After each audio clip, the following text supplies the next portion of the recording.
Good morning, everybody. Welcome to the Budget Finance Economic Development Committee. It is now 9:05 a.m. and today is April the 1st. My name is Yuki Lei Sugimura. I'm the chair of this committee. I'd like to welcome everybody and mention that this meeting is being conducted in accordance with the Sunshine Law. So as a reminder, when your name is called, if you're not present in the chamber, and I think the only person maybe right now is, well, we'll see who's going to show up. You do not need to name anybody that is a minor. And so at this time then, Member Kama called. She's going to be a little late. She'll be here shortly. Chair Lee, good morning. Good morning, aloha kako, and Xin Chao from Vietnam. Xin Chao, okay. And Member Paulton, Xin Chao.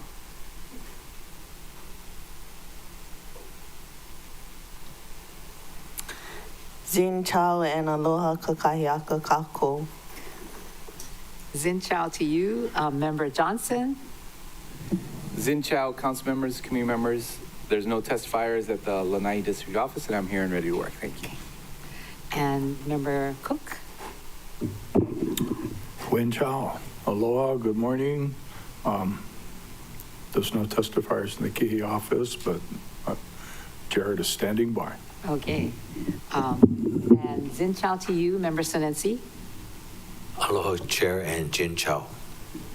So we have Member Kama and Member Hodges who will be coming later, and I guess we'll have Member Rollins Fernandez. I think she's here. From the Office of the Mayor, our Deputy Director of Council Services, and Lei Dineen, who is in the lobby area. Please take a look at the last page of the agenda for information on meeting connectivity. Thank you, members, for attending today's BFED committee meeting. We have only one item on the agenda today, which is proposed fiscal year 26 budget for the County of Maui, BFED 1.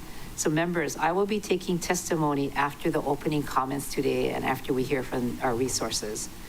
Because we have one item on the agenda, all of you know, and Kristen? Thank you, members. Just a couple of reminders. Today at 4:30, the range of rates and tiers is due if you have any proposals that you would like to be incorporated into the agenda posting.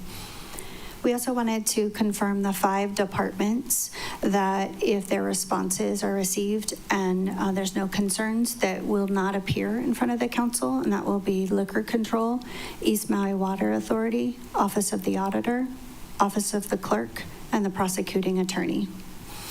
And then also we'll be handing out a copy of Appendix A, Part 2, with a list of all of the departments that manages those revolving funds.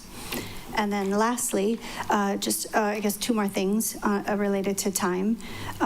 Your questions are due for the departments at 9 a.m. the next day. So if you could get those into us, that'd be great. We'd appreciate it. And then we will start at 10 a.m. tomorrow. Okay, thank you. So the questions, what it means is that if you have questions from yesterday that you want clarified, please send it to staff.bfed.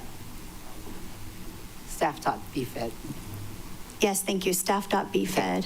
Thank you. At mauicounty.us. So if you have any questions from yesterday, please send it to them as soon as possible. And I also want to say thank you very much for working on the letters to the departments as I saw my computer going back and forth, which is a second set of questions, as well as a first. So we're in good shape. At the appropriate time, then staff, we will then adjust the calendars. Okay. So once we get all the questions or the responses back from the departments, then we'll approach that. Okay, very good. Thank you very much.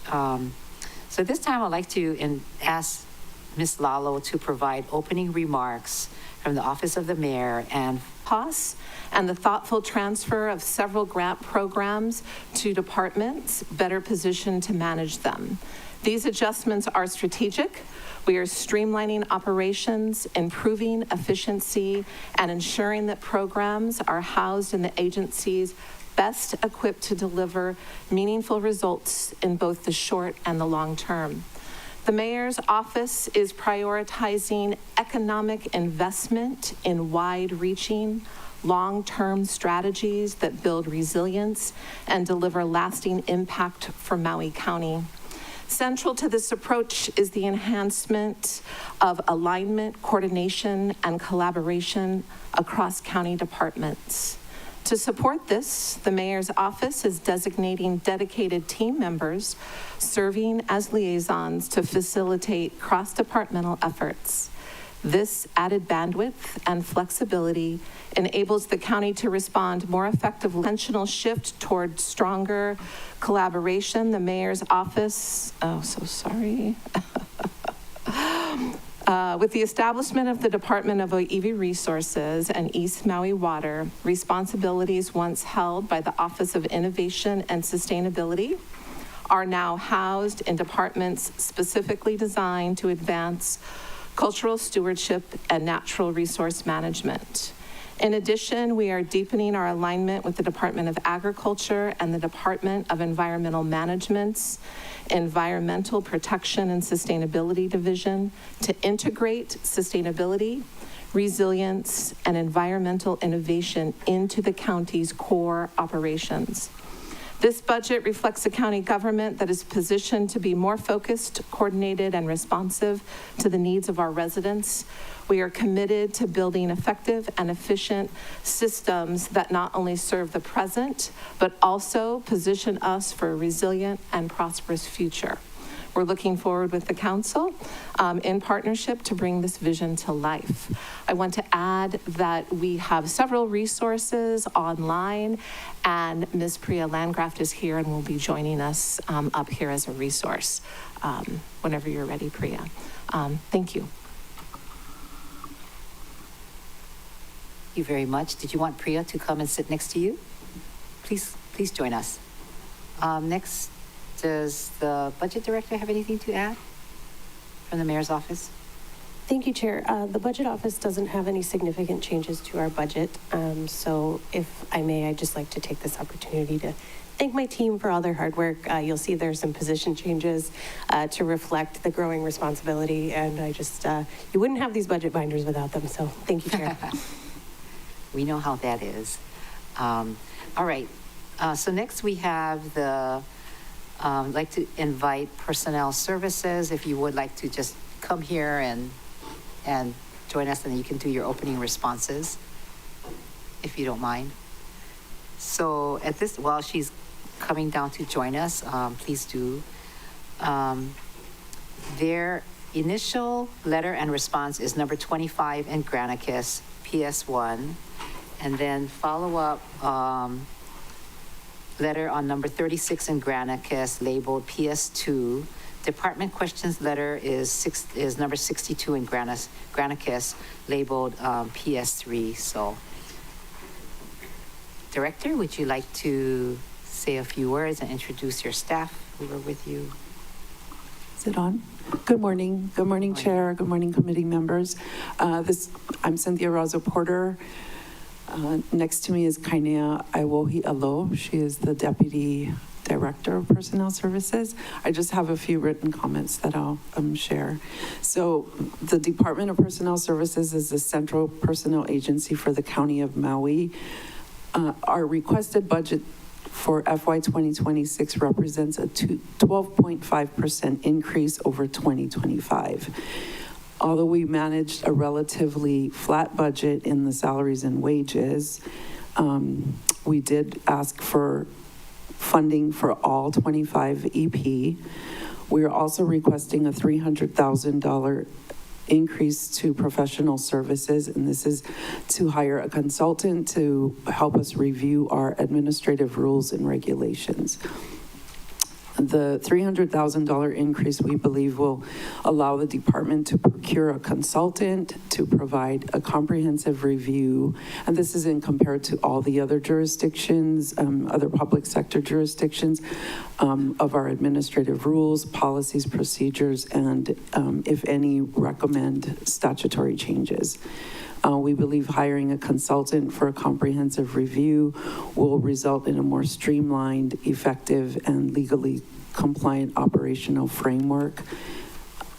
probably like 23 years ago, civil service rules were changed, and we did some updates of policies and procedures, essentially putting all of what was in HR or in HRS into our rules. We'd like to kind of provide a more detailed insight into any other changes that we can make. We believe having a professional subject matter expert who's, with specialized knowledge, their expertise and objectivity will help us maybe improve what we need to in our rules. Further, we lack the resources and bandwidth for such a significant undertaking. And, be able to make us recommendations to best practices by reviewing our current rules related to hiring, recruitment, and onboarding. We believe a consultant can help us identify inefficiencies that delay the hiring process. And ultimately, the goal is to enhance the candidate and employee experience, improve morale, and potentially reduce turnover. I thank you very much for this opportunity, and we'll be happy to answer any questions that you may have. Thank you. Thank you. Thank you very much, Director. At this time, I'd like to welcome the two members. So it's Zin Chow, Member U Hajens. Zin Chow, everyone. Good morning. I apologize for my delay. I had a late start. It was Ehukai's birthday this morning, so we had to do the full thing, which, makes everything about 10 minutes late. But good morning, everyone. Zin Chow. Happy birthday. Yeah. And Zin Chow to you, Vice Chair Kama. Hello, Kakahiaka Chair and Zing Chow to all of you. I don't have an excuse as good as no hits. It's always going to be Lena because she has no sense of timing. So, but anyway, I'm glad I'm here and I'm so happy to hear what you had to say. I can hardly wait for questions. Yeah. Lena is a good reason to, always. So members, so at this time then, I'm going to open it up for public testimony. Do we have anybody? Chair, there's currently no individuals signed up to testify. I can do a last call if you'd like. Okay, I see Mr. J.C. Law coming to the podium. So at this time, I'd just like to say, is he the only testifier that has signed up so far? Yeah, okay. So state your name and organization you're representing, if any, and you have 3 minutes. Aloha kakahiaka, aloha kako, aloha akaku.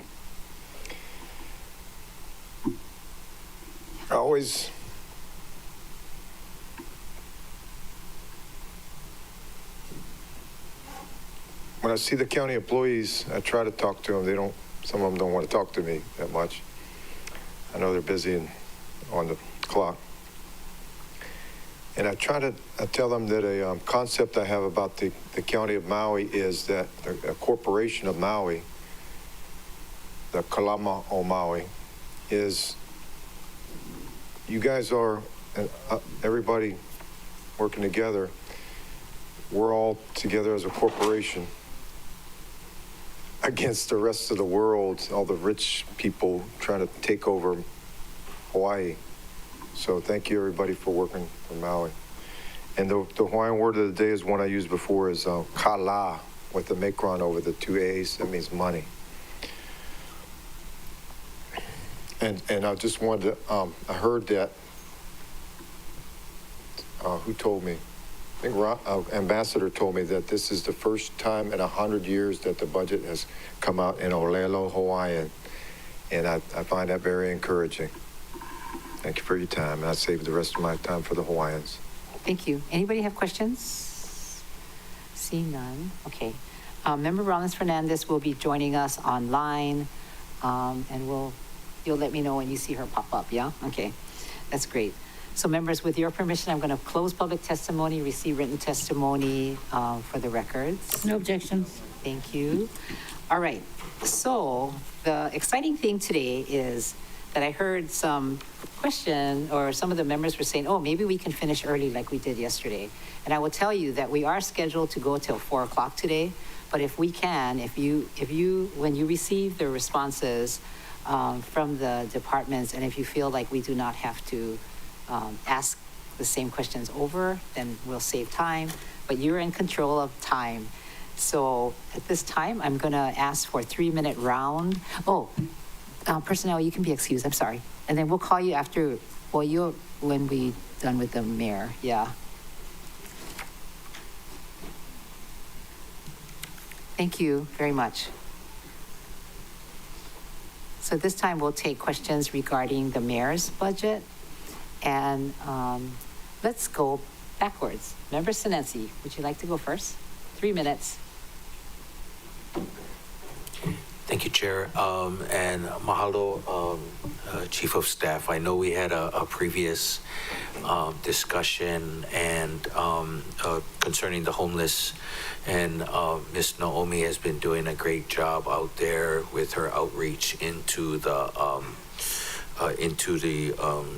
to the homeless camp. So I wanted to get you again. Does she have enough staff and support to continue her work as she goes out and does these outreaches?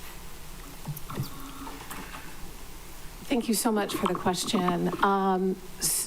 In relationship to Naomi's Kuleana, I would say yes. She certainly has the EA team that is behind her to support. One of the things that we need to look at is that it is a shared responsibility, certainly amongst many departments. But also Human Concerns, right, has a particular call via the charter and its mission, right, for this effort. So it's collaborative, and I would say yes. Is there ever enough for this effort? That's a challenge for sure, right? There's much that can be done, but for now, yes, I would say so. Thank you. Okay. Yeah, I did remember. So just to clarify, Naomi has the support of all the other departments that may help her as she goes in, does her outreach. Yes, Councilmember Sinensi. Okay, thank you for that. And then I do see that there is a lot of, the grant subsidies that many nonprofits can apply for.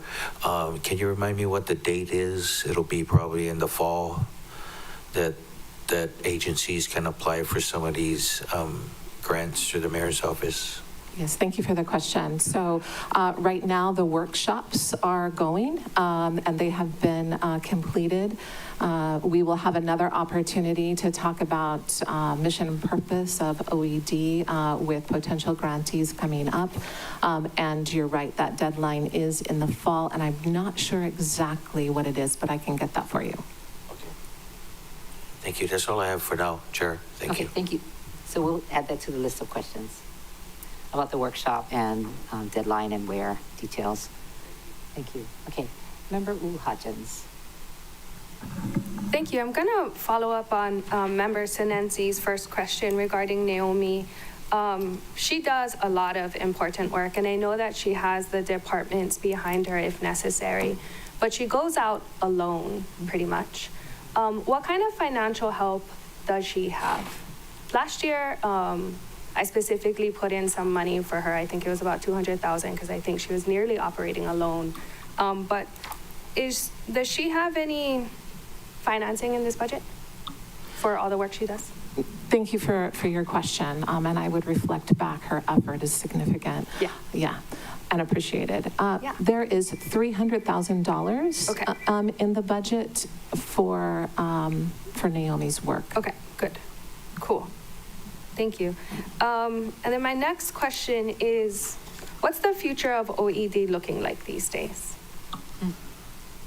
Thank you so much for that question. I'm glad you asked. I don't know if that's a budget question. It's OED strategy, and love to come back to talk about that, or I can answer, or I can give you a brief overview. Yeah, I mean, I did ask those questions, and I'll look forward to seeing those other questions in writing, but for now, I would just like to know what is the future of OED? gonna look Absolutely. So the focus of the Office of Economic Development is just that. I believe that it's really, over the many years, decades, has turned into a grant-making division, and the focus really needs to be on economic development, right? And so we are re-strategizing 4 key areas where we can have deep impact, pull big levers for deep impact for the Office of Economic Development. So that work will be done in coordination with partners within the community that are experts in that area already, and also looking at industry leaders in the specific areas that we're going to prioritize. So instead of the shotgun approach, we're really looking at a laser-focused strategy, again, in 4 areas. And then how long do you think this course correct or pivot is going to take? And are we looking to hire somebody to help us obtain that goal? Or are you going to still be splitting all your time doing all the things? Yeah, the 3 faces of Eve, yeah. Thank you for the question. We will be looking for a lead to realize that vision for certain. We're putting all of that together now, and we would like to start all of that before the end of the fiscal year. So we'll be seeing shifts and changes in the next couple of months. And so we'll be looking for a particular person to be able to lead that, yes. Okay. And then I'm wondering if you could tell me about the $300,000 in there for the wedding summit. And you could maybe describe what that looks like. Is that going to be bringing people here? Are we looking to go someplace? And what do we envision that $300 is going to provide us in our wedding industry? Great, thank you for the question. So in relationship to who Maui is, our identity, and what is working really well, we know that the wedding industry, typically at private venues, not necessarily hotel venues, and all of the vendors that are associated with that are incredibly strong.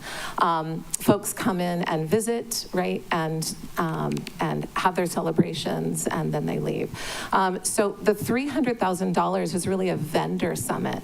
And that's bringing people here to Maui and taking a look and really showcasing, I guess, Maui and our strengths in that area and what's available. Maui is a world-class wedding destination. We know that.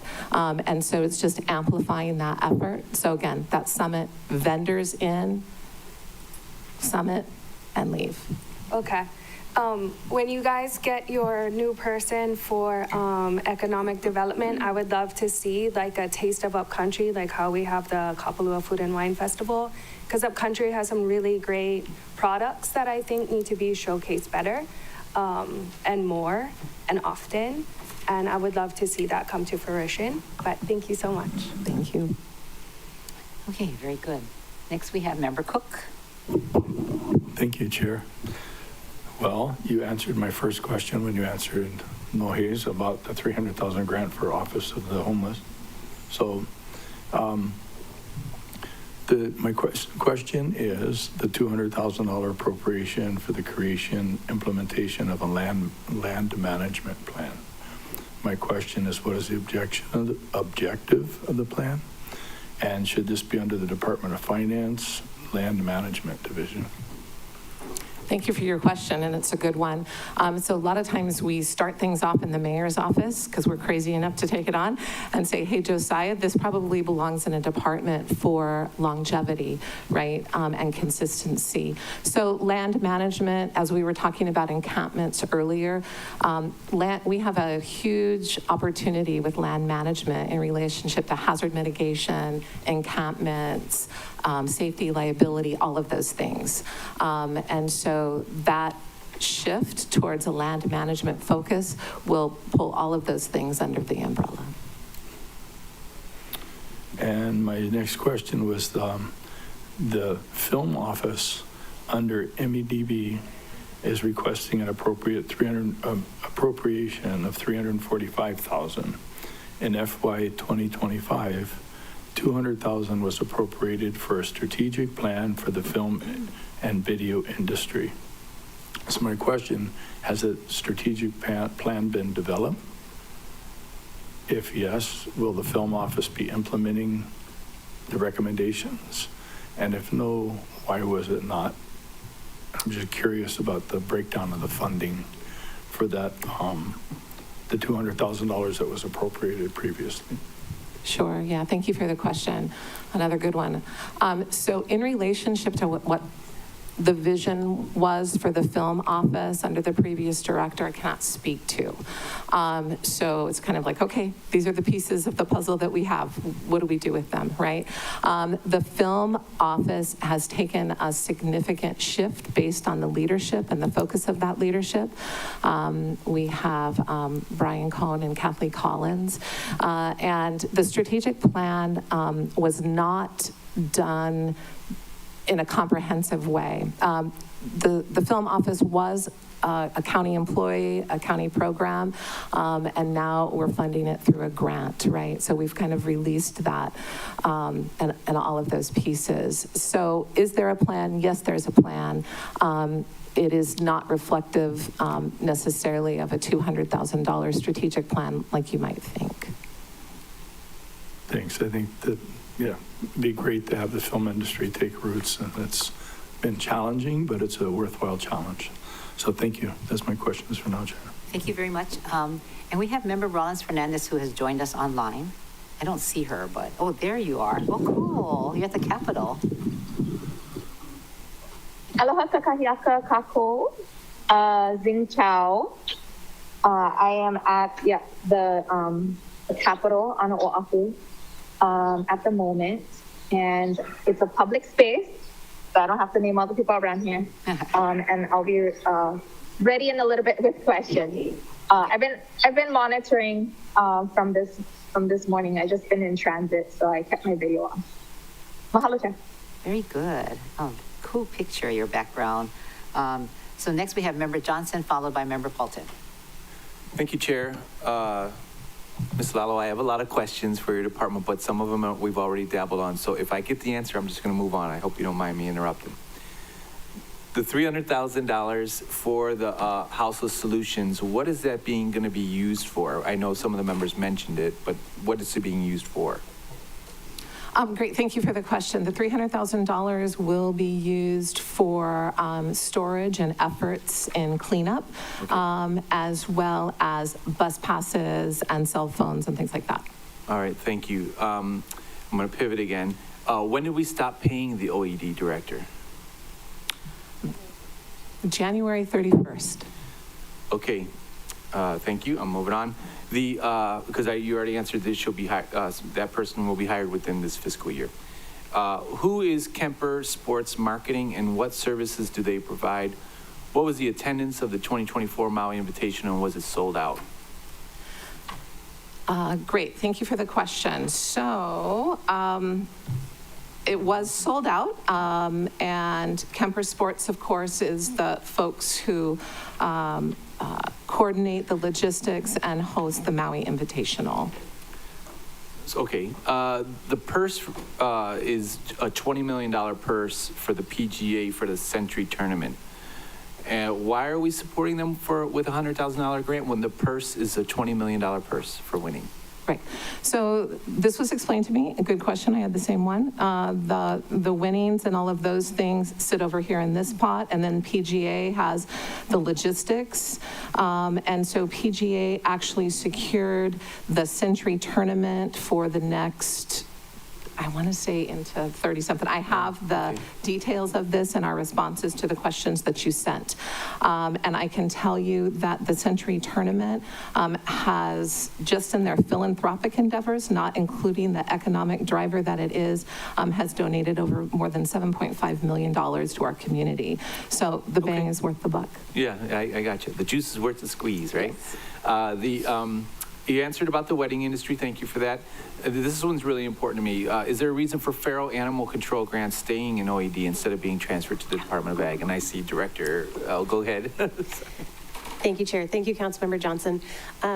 We transferred the animal management grants over to Ag this year, and so we felt also transferring the feral animal control on top of those would be a significant increase in their responsibilities. So we wanted to give them another year to get those animal management grants under their belt, see if they need any additional resources. But yes, down the road, we would like to transition those. We feel they have a better place in the Department of Agriculture. Okay.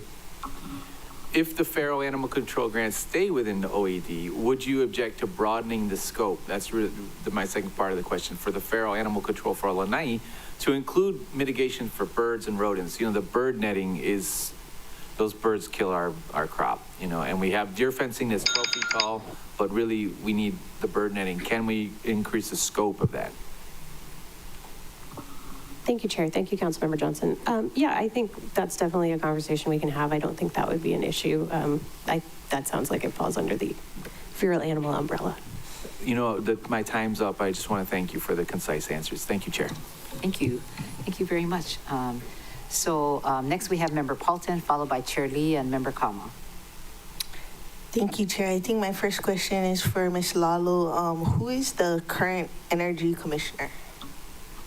Thank you for the question. The current Energy Commissioner's duties fall under me at this point. Are you looking to hire an Energy Commissioner?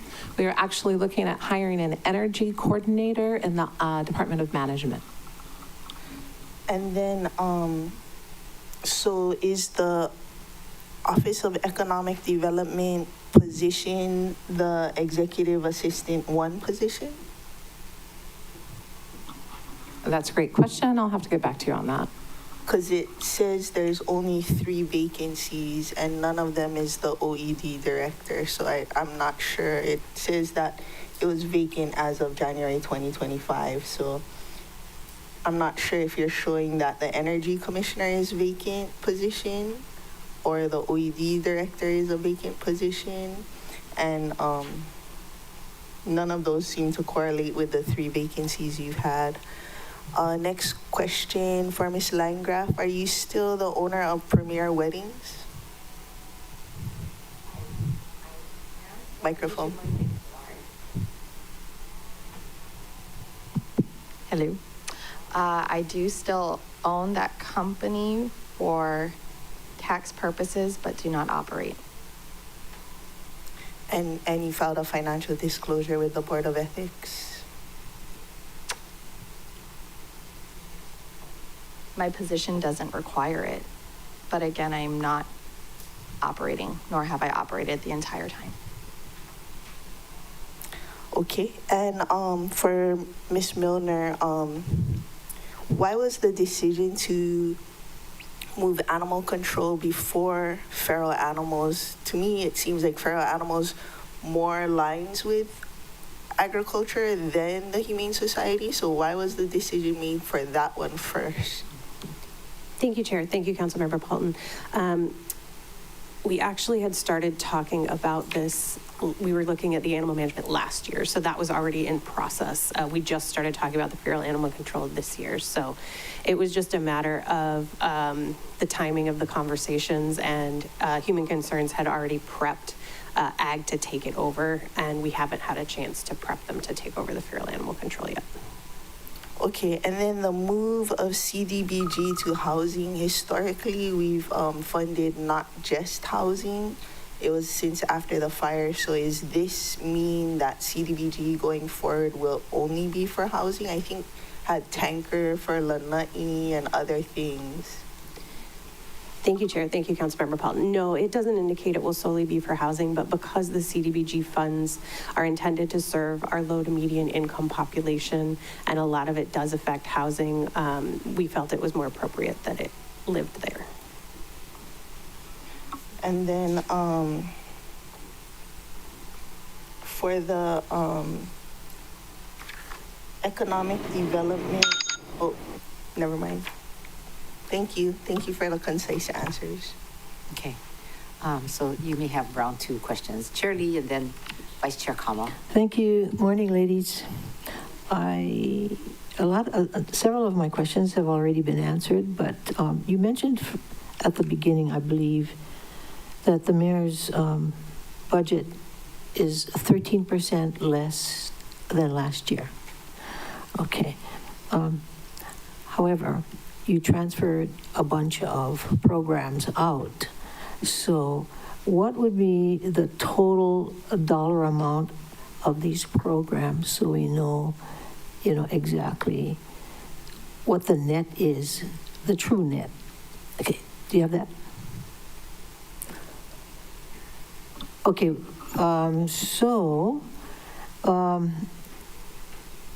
we need to know if you took X number of programs valued at, let's say, $5 million, and you put it somewhere else, and you only dropped 13%, so that means you added to the mayor's budget. Do we know what that amount is?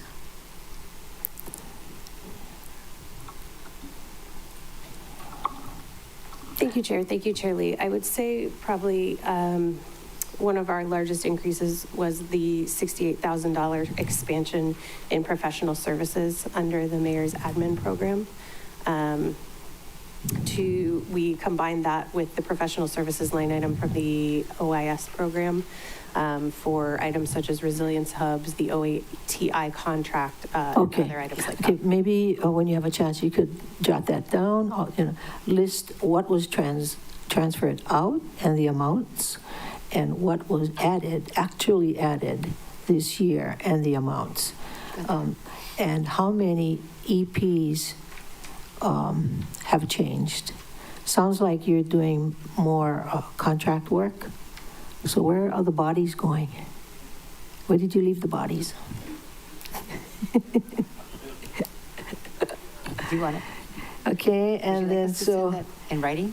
Question in writing? Yeah, if they don't have it here, now, then finally, you did say, you mentioned something about hiring a lead person for OED.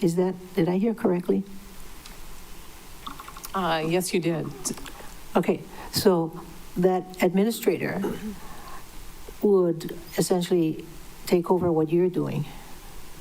That is correct. Yeah, because apparently, not apparently, I've been receiving a number of concerns from constituents about the slowness of the funding, the grants, being executed and so forth. So is this lead person going to be able to hit the ground running, or is there going to be a whole bunch of time for training?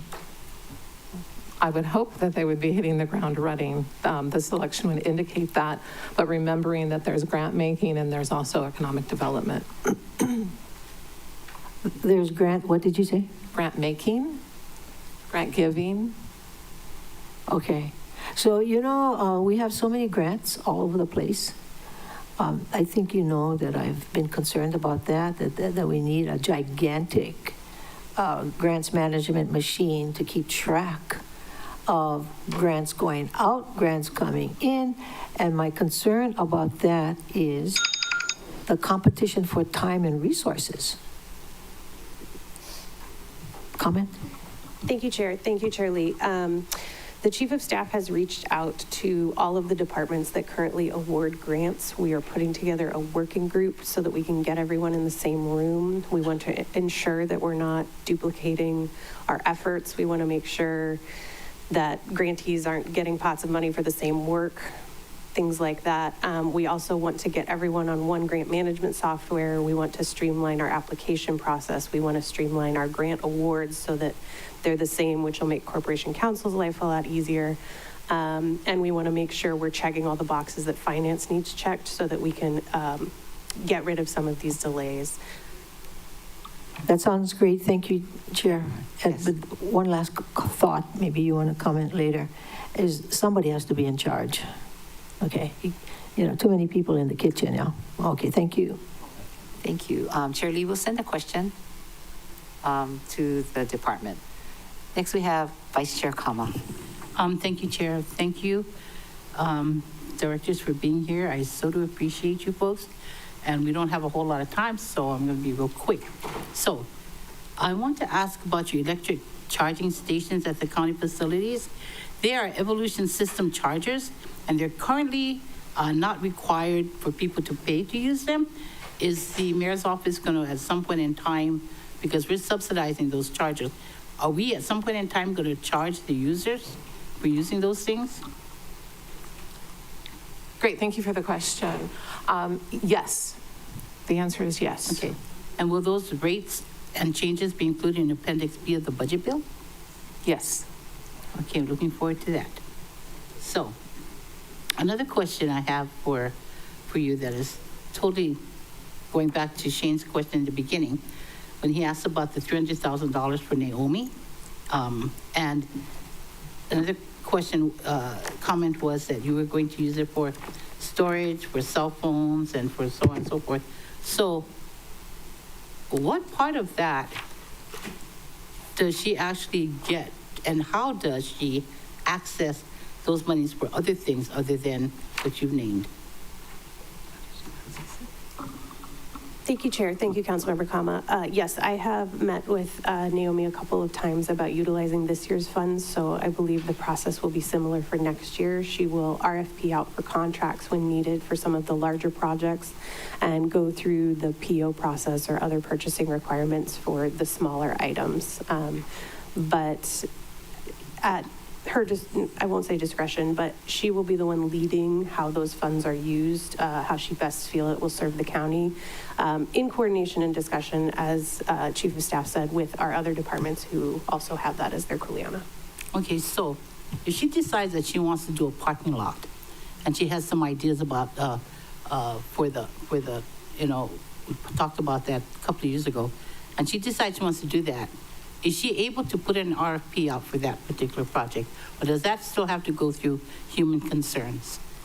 Thank you, Chair. Thank you, Councilmember Kama. That project is running through Human Concerns this year. They've put out the RFP and funds have been included in their fiscal year 26 budget to support that, but they are working with Ms. Crozier on that process and how it will move forward. Okay, so I took a look at the RFP, and it's very strict. It really is strict. So how do you get into, how do you are able to put into an RFP what you think that people can respond to, as opposed to having it so restrictive that people are not going to respond, and then you don't get what you're looking for because it's too restrictive? Thank you for the comment. I would say that we will see how this RFP goes. If people don't respond to it, we'll need to go back to the drawing board and we'll need to shift it. Was that my bell chair? That was Yes. so quick. Okay, that's okay. Let's go. So hold on more. Let's try to get to 4 rounds today. 4 rounds. I want to ask 2 questions. Okay, I gotta talk slower. Okay, so my turn. So Energy Commissioner, I have a question regarding JCI. So you are in charge of the JCI contract? Who is handling the contract, and explain the request for the third-party audit for JCI savings, measurement and verification? Thank you for that question, Chair.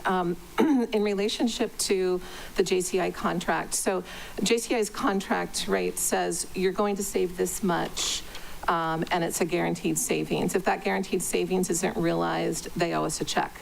So we can't have them also doing the measurement and verification. We need a third-party entity, non-biased third party, to take a look at that and verify that those measurements are indeed what they say they are.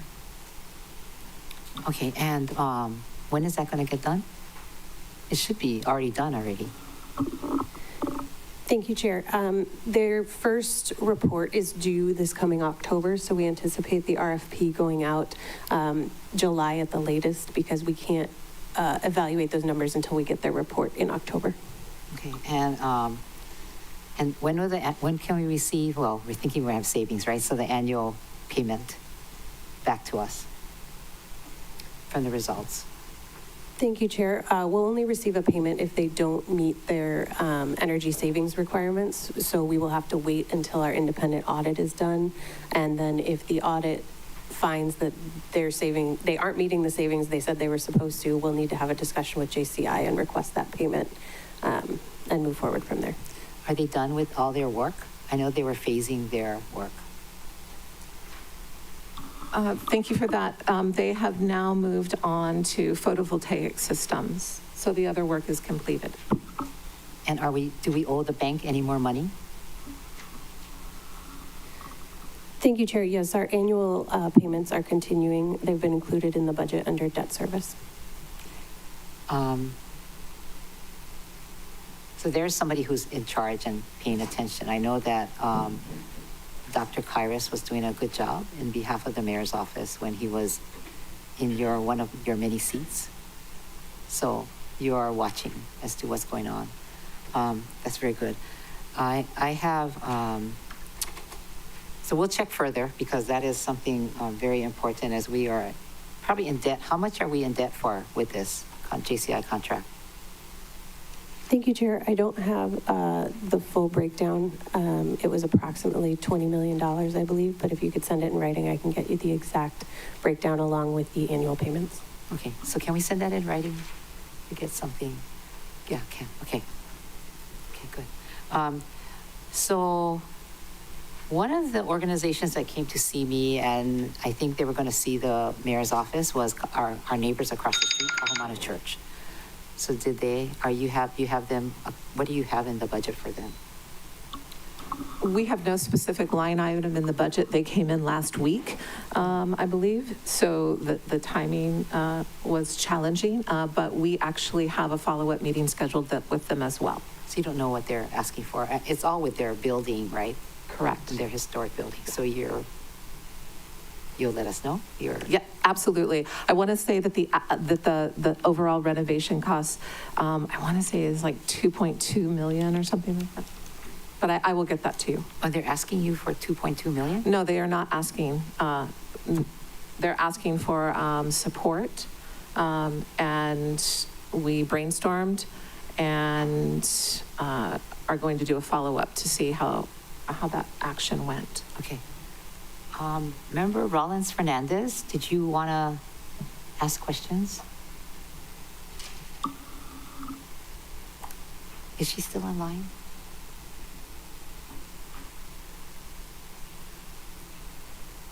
Oh, not available. Okay. So we'll start again. Member Senensi, and we'll go right down the row. Okay, thank you, Chair. Just some follow-up questions from the first round. So do you folks need 2 minutes for the second round, or 3 minutes? Oh, okay, 3. Okay, we're at 3 minutes then for the second round. Member Senensi.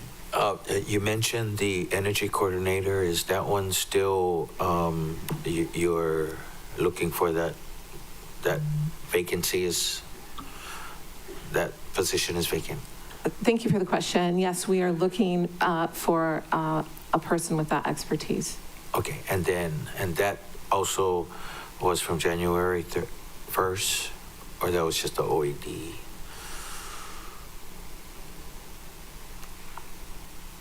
I am not sure. I want to say that was at the very end of December, actually maybe mid-January. Okay. And then with the closing of the Office of Innovation and Sustainability, those grants that were given out from that department, has that also been transferred to another department? The majority were transferred last year. Mm-hmm. Okay. To environmental protection. All right. And then on page 558 for Festivals of Aloha, that funding is for each of the districts that have festivals? Yes. Okay, just clarifying. Thank you, Chair. Okay, thank you. Member Hodgins. Thank you, Chair. Ms. Alva, I have a question for you. Okay, so you're now our Energy Commissioner, OED, Chief of Staff, and Boards of Commissions. Is that correct? I can tell you that those fall under my purview. Okay, so normally I say like that's bananas, but that's like a whole bunch of bananas. That's a lot. Who's gonna take over? And we discussed all the other ones, but as you know, our boards and commissions have been suffering, and they have been for a long time. When are you gonna continue to staff boards and commissions? Is somebody else gonna do it? What are we looking like in the future of boards and commissions in the mayor's office? Right, thank you for your question. So as we know, Corey has moved on to East Maui. Yep. And we have hired 2 people. Okay. The second person just started today. Okay. To focus so on soon boards you're and going to commissions. alleviate that, and you're going to abdicate that powers to be, and they will go into the 2 peoples, and they will show up at great and help us navigate through all of this. 100%. Yay, cool. I see that we have about $57,000 in boards and commissions to help facilitate some of that. We have $9,000 in advertising, other services. Do we need to increase that fund so we can reach more people? Do you think that's been sufficient? Thank you for the question, and that's a good one. I think we need to do more marketing and education and less announcing. Okay, cool. Agreed. And then in reading and hearing some of the commissioners and their concerns, they really don't have a space. They don't have a person to contact when they have any issues. Does each board and commission get some sort of allocation of funds? And can we create a space for them? Because right now I think everybody's using the liquor space or the planning commission one. And we have too many, in my opinion, boards and commissions, not enough space, not enough IT help. They don't have any. They actually wanted to come and tour our space to see what it's like because their meetings are also advertised. But what do they have to help support us to do their important work? I'll let Budget Director talk about the financial component, but one thing that I would comment on is Remember Hagai Yes. and all of that work. Amazing opportunity and the focus on some of those rooms there, boards and commissions. All the tech is already there. Okay. It's perfect, but we are in transition with that, as you well know, with 80% occupancy of survivors. Okay. Oh. Can she answer and then I'll be out. Thank you. Thank you, Chair. Thank you, Councilmember Hodgins. Yes, we have the Boards and Commissions Index, as you saw. That's for the boards and commissions that are supervised by the Office of the Mayor. The Planning Department has their budget for the Planning Commission, et cetera, as all the departments do. But I don't know that there's a specific pot that they draw on necessarily. It's part of sort of their BC budget usually. Thank you. Thank you. I'll make sure to ask everybody if they think they have enough funds because I don't think it's been adequate. Okay, Member Cook. Thank you. My question for Ms. Lalo, this really, it impacts the budget, but it isn't necessarily a budget question. The administration's, the mayor's office, and I think that you were very involved in it previous to the fire, was a construction industry group of both county departments as well as professionals in the community that were meeting to collaborate and work together to streamline, we keep saying streamline, but anyway, work more cohesively for permitting and land use. Is that currently, is that still going to be in the mayor's office? Is that going to be in management? And is there a plan to revitalize that endeavor? Thank you for the question. I would say yes. Actually, Priya, mostly Priya, and I, Love and Support, have revved that up again. We're looking at trying to manage some internal things first, so people don't feel so defensive and are a little bit more able to talk about different opportunities. In addition, with our experience with 4Leaf, an outside third-party vendor, very successful collaboration there. So I think folks are a little bit more willing to do something new. Well, I will volunteer, even though I'm a legislator, that if you want to broaden the participation, I would very much like to be involved in any way possible that you would may see fit. Thank you. Thank you. Anybody else have anything to say? Priya, you look like you're going to say something. Excuse me. No? Okay. Next we have, I don't see Member Rollins Fernandez. So Member Johnson, then Member Paulton, Chair Lee, then Vice Chair Kama. Okay, thank you, Chair. Once again, I'm just going to jump into it. I got a lot of questions. If I get my answer, I don't mean to cut you off. Okay, you mentioned about the discontinuation of the Office of Innovation and Sustainability. Who's going to lead and be the point of contact for working on goal number 5 and goal number 6? Thank you for that question. We will actually have an offer out to an environmental liaison. If we can think of Naomi and homelessness, we can think of this new person and environment. So they will be facilitating that. Any timeline on when we're going to hire? I hope within the next 2 weeks, the offer is out.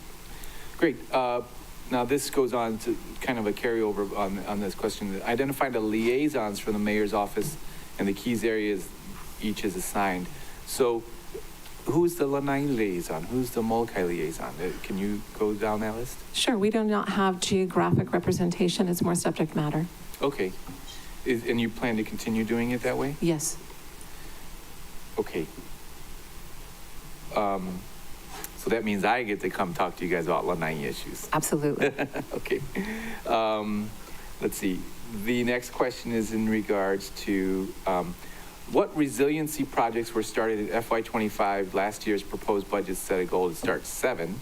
And what is the status of these projects? Please account for the $692K for modular resiliency hubs in FY25. And how was the money spent and what is the status of these projects? And this is kind of long, but if you guys want to get it back in writing or you can speak on it, but please, what's the proposed plan and goals for resiliency hubs and land management plan, continuing funding for FY26, explaining how these builds off of FY25 and resiliency hubs? Thank you for the question, and we do have a response to that in our written responses. I will just note that January 2025, there is a Climate Ready Maui Nui action plan in relationship to resilience hubs. Okay. Okay. What is the spending plan for the Hawaii State broadband funds? And no, okay. What do you think? Thank you for the question. A majority of that actually is community engagement. I want to say we have a particular contract with entity on Molokai, and most of that sits around community engagement and community access. So that's what you're going to be spending it on? Is that? That is correct. Okay. What's the spending plan for the climate pollution reduction grant? That is a very good question, and we have that in our written responses. Oh, okay. Yeah. And then how about the, this is a pivot again on a different question, the film promotion, $345,000. I know we talked about it, but can you talk about like additional details on how it will be spent or allocated on the film promotion? Yes, thank you for the question. That is a line item for MEDB for the next fiscal year, and it will sit under there. That will include the historic film commissioner work as well as the Wailuku Film Festival. MEDB's taking that over. Yes. Interesting. All right, thank you. My time's up. Thank you, Chair. Okay, next Member Paulton, then Chair Lee, then Vice Chair Kama. Following up on Member Johnson's questions, of the 3 vacancies, which one is that Office of Sustainability position that you mentioned?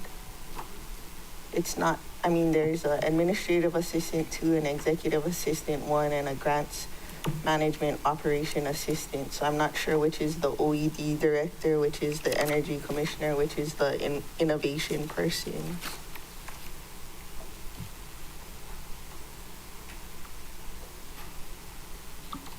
We can send a revised response, including the OED director. That was not included in the original information that we sent out. And those are good questions. I'm going to have to get back to you on that. I know that we have some resources online, so I will see if they You can get back to me in writing. On the resiliency hubs, in last fiscal year, it said that there was a resiliency hub at the Lahaina Civic, and then this budget, it says West Maui, 200,000. I love all the money and resources, but I haven't seen the resiliency hub. And, I know folks in West Maui has been working with Baja on a resiliency hub, but is that related to the county's efforts? Thank you for the question. Yes, that is related. And in relationship to partnering with community entities, as you know, folks out on the west side are incredibly busy and stretched thin. So that has been strategized and re-strategized a few times. So what was the money used for in the past fiscal year? Just meeting? Thank you, Chair. Thank you, Councilmember Pelton. Yeah, we can provide a breakdown of how the professional services line item was used. I don't think a significant portion was used for the Resiliency Hub this fiscal year, which is why we've included a large amount for next fiscal year, because the majority of this year's time was spent on having those community meetings and working on a way forward. Okay. In last fiscal year, it was talking about the Climate Action Resiliency Plan. I had heard that was transferred to EPNS, but the EPNS person that was working on it is no longer there. Will it come back to the mayors? No. Thank you for the question. No, it will not. We have talked to Director Agawa and had conversations about collaborating on that. And then the Eco Northwest study, was that done under the mayor or under Human Concerns? Thank you for the question. Human Concerns. Did the administration read the study? Yes, we did. So in terms of that, they weren't able to create a strategic plan because the stakeholders, there wasn't significant collaboration and cooperation or something, coordination.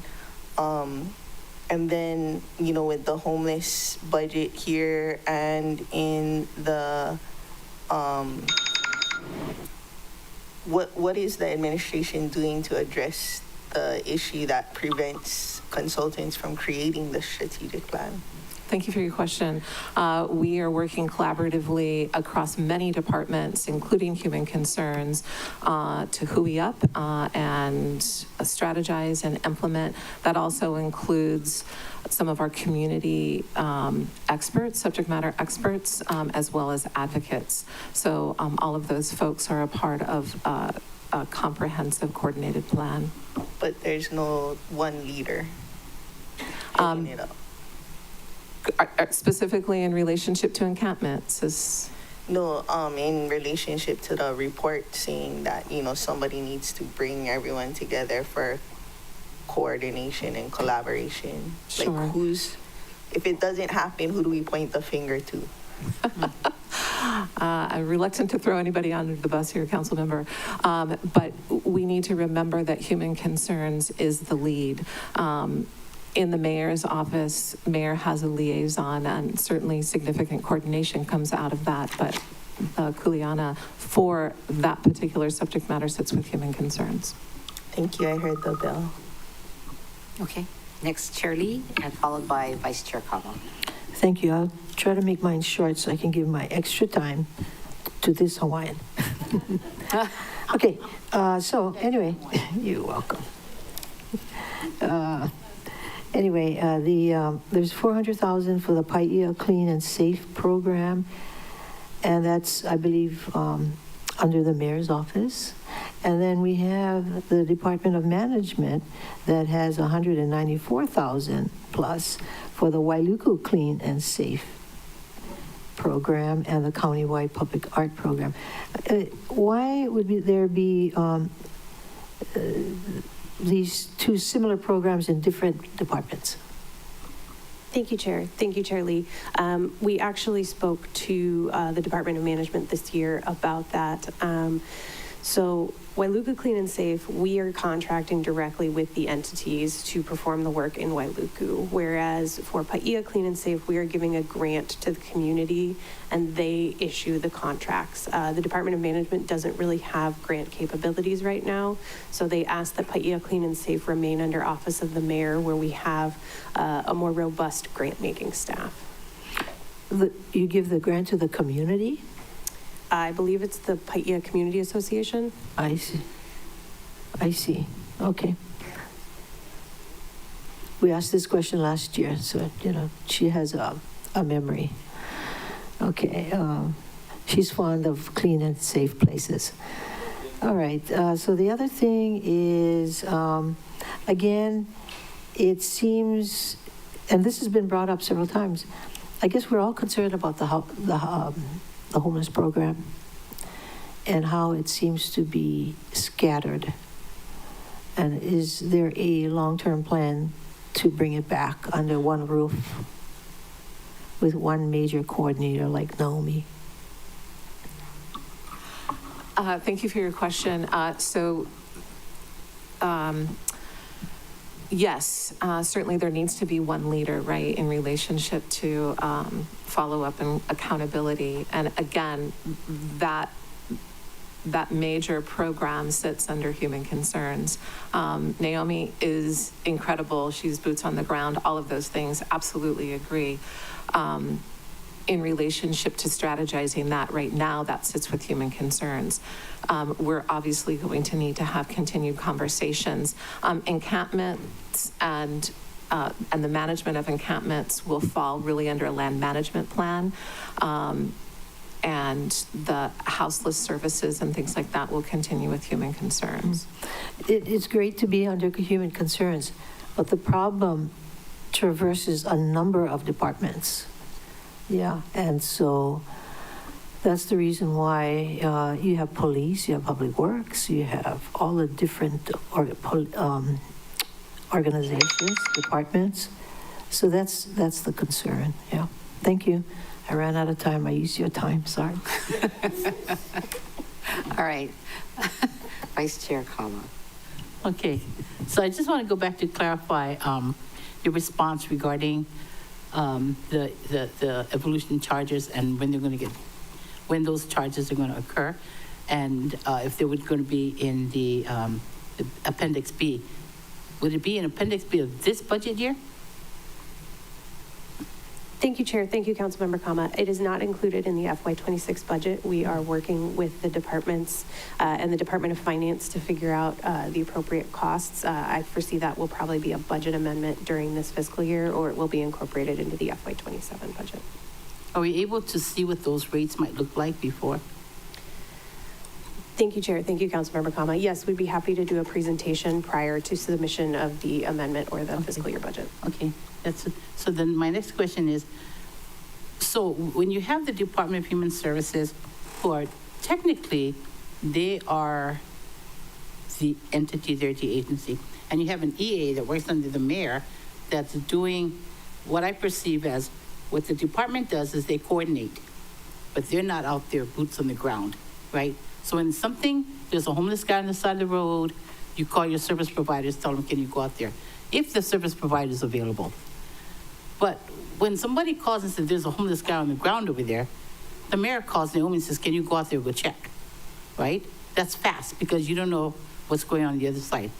So what kind of a relationship I'm trying to figure out how do they blend together so that they work together without having, are they equal partners? Are they co-equals? What are they?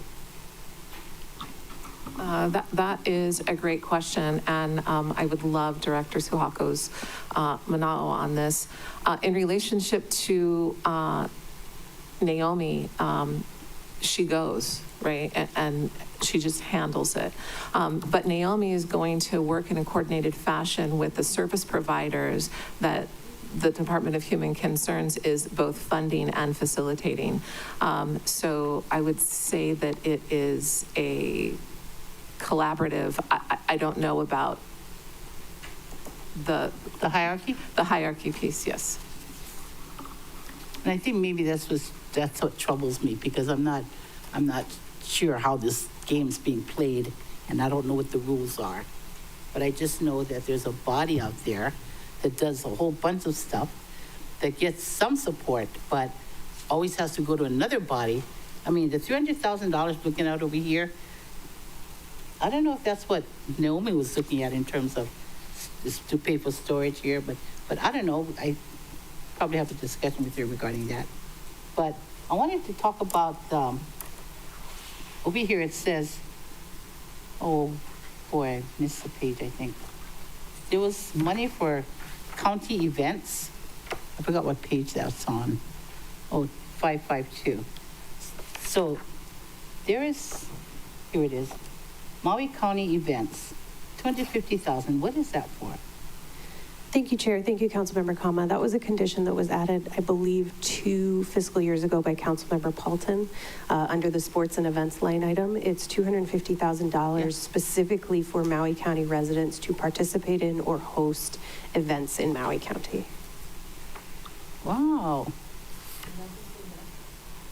Well, it doesn't say, because here, 24, 25, and again 26. It's that same money that's carried over. The time, the buzzer.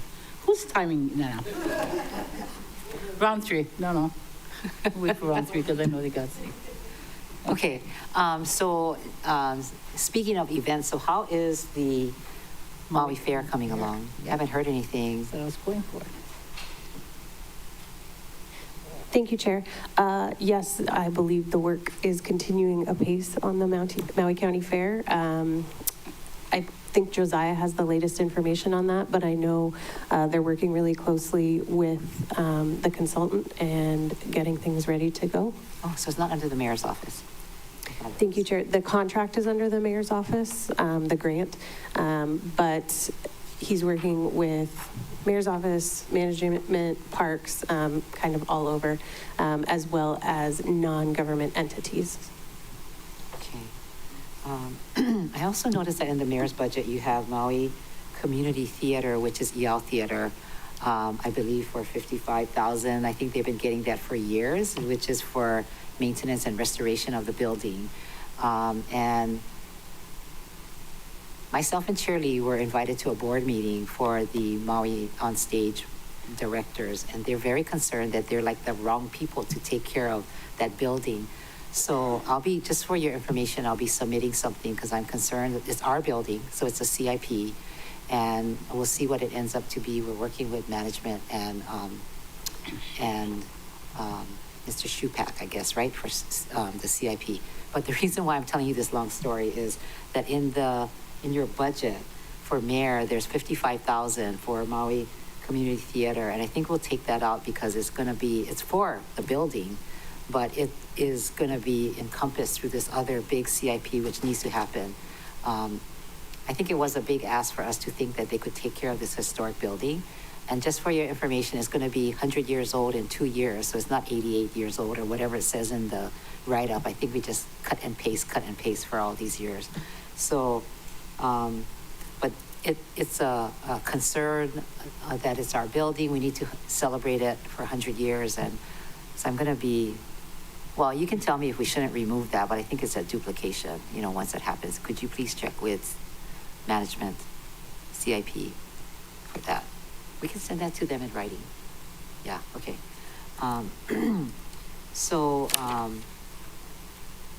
The film commissioner situation is wonderful. I think all of us met with Brian Cohen, and he's doing a good job.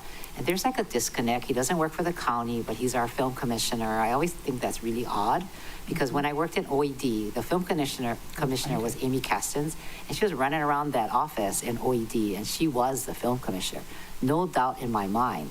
I think she would have wished she had this much money. But can you please find out if we're not paying for the film commissioner, what is the situation? And it's kind of odd. They're located at UH Maui College, I think. They're now under the MEDB. They're getting way more money than the Maui Film did. So what is happening in this very important? Yeah, thank you for your question on that. I am not sure, again, what the vision was, taking the film commissioner out of the county purview with the previous OED director. So I'm not sure about that. And it is a little wonky in relationship to what we've known historically, and that it sits with MEDB. So I'm having ongoing conversations with Brian and seeing what is the best fit Okay. Can you please tighten up whatever, and we'll send something in writing, because all that's going on at the legislature now about film, and then you have us with film in the state, film at MEDB, and film at OED, and one of them is not correct, right? I mean, usually you're employed by one person, usually. I don't know. Well, I think that job is important enough to be. I have another question, but you have a question? Chair, Vice Chair? Shall we go for another round of 3? Yeah, you want him. Oh, okay, we'll go with Shane. We'll go down again. So Shane, you first. Chair, I can wait for my written questions, Okay, answers so you're to my fine. Yeah. Very good. Okay. Member Hodgins? I think I'm okay for now unless somebody asks a question that sparks another question. Okay, very good. Member Cook, you're fine? Very good. And Member Johnson? Thank you, Chair. I have about 4 more questions. But the first one, I think maybe you could do it in writing. I'll just read it out. If you want to speak on it, that's fine too. So please list all the entities that applied for funding, the amounts requested, the amounts approved, and the project titles or descriptions for the Economic Diversification and Development Initiative, Small Business Promotion, Technology Business Promotion, and the Workforce Development Programs in line at page 551, program budget. Please do this for FY25, and the extent possible, the office has been to solicit applications. So that's a big one. I don't know if you guys can respond to that, maybe in writing, right? Unless. Yes, Oh, thank go you, ahead. Councilmember Johnson. We will respond to you in writing. We have the report ready and it'll be sent to you. Great, thank you. What are the funds for the UH Maui College Cooperative Education Program used for? If the funds cover stipends or wages, what is the hourly equivalent they are paid? And do any other economic development programs grant subsidies pay for internship stipends or wages? If so, what is the hourly equivalent to these interns being paid? And that's on page 556 of the program budget. You did. Councilmember Johnson, thank you. Same. We will have that report for you. We have it ready. Okay, thank you for that. Switching on, please describe the office's stance on the need to market and promote Maui County as a visitor destination versus the need to manage the impacts of tourism. How does the stance inform how applicants to the Tourism Management Grant Fund are selected and ranked? And what are the goals for the use of this fund? And that's on page 558. Thank you, Chair. Just really briefly, last year, all of the funds for the Tourism Management Grant Fund were conditioned for specific entities, so it was not a competitive process. So if those funds are not conditioned this year, then it will be a competitive process, and I will let Chief of Staff speak to the goals there. Thank you for that, Budget Director. In relationship to the focus of tourism, Mayor's stance is on Kama'aina, as you well know, and so the focus on the tourism industry is really about workforce. And when we meet and when we focus on areas, it's how do we enhance for our own folks here, not necessarily blasting it from the rooftops, come to Maui. That's a very refreshing policy change. Thank you. My last question is who is the liaison for the Open Space, Natural Resource, Cultural Resource, and Scenic Views Preservation Fund? And what process and procedures exist for prioritizing the use of this fund? Thank you for your question. So in relationship to open space, we actually have 3 folks. This has just been re-strategized. Like moments ago kind of thing, right? So we have 3 folks that are focused on that. Somebody that is boots on the ground, making sure that the folks that we partner with to steward the land are doing what they say they're going to do and making sure they're doing it in an appropriate manner. And then we have somebody that handles the actual filings and paperwork component of it, and then somebody that oversees all of those pieces, including all of the partnerships. Those were my questions. Thank you so much. Thank you, Chair. Okay, very good. Member Paulton, do you have more questions? Yeah, I have a few. For the MED film promotion, anyone can apply for that money. It's going to MEDB and then they're going to disperse it. Is that how it works? Thank you, Chair. Thank you, Councilmember Paulton. Those are going to MEDB. They already have set up a mechanism working with Mr. Cohn for film promotion in Maui County, including the Wailuku Film Festival and other things. So they will be sort of the fiscal sponsor for Mr. Cohn's work. So it won't be available to like locally based film producers? Thank you, Chair. Thank you, Councilmember Paulton. I know a part of the objectives and initiatives that the film promotion is working on right now is reaching out to local producers to work with them. I will defer to Chief of Staff on if there's a funding component to that. Thank you for that. I'm not sure about the funding component of it, but I know that the leadership of the film program is completely focused on local and local directors and providing opportunity for local filmmakers, as well as youth. As well as what? Youth. Okay. And then the other question I had, I think it was last term, Member Hodgins had a charter amendment about managing our open space funds, and we ultimately pulled back. We want to be able to manage all county properties, not just the ones purchased with open space funds. I think Kamehameha Schools having to pay like $700 million for the fire starting on their property. What is the county's plan for our unmanaged lands? I know every time I drive by Marker 13.5, I see plenty stuff coming out, but I don't see any prevention for it to happen again, that we're continually dumping rubbish off of unmanaged county lands. And I just was wondering, I heard about a land management plan. I know there's a conservation something committee, but if the fire was this summer and then we're held liable to like 700 million, is there a plan? What kind of monies has been put in the budget this fiscal year to address all of our unmanaged lands? Thank you, Chair. Thank you, Councilmember Paulton. Yes, the administration would agree that we want to ensure that the county-owned properties are managed correctly and definitely to mitigate the sort of risks that you speak about. As we talked about earlier, the Office of the Mayor has included funding for land management. I know the Department of Finance has some money for land management, some extra positions this year. And I believe the Department of Corporation Counsel has also put in a position for a dedicated land management individual. So that's something I think we're trying to do countywide across our departments. And we just want to continue to improve. And then the property that's executive ordered in West Maui, up above like Maui-Lani Terrace area, Honokuai Palms, the director has said she's trying to give it back to the state instead of develop affordable housing on top of it, and that it's currently under housing department. When I spoke to housing department, they said they don't have any resources to manage land that is currently under there.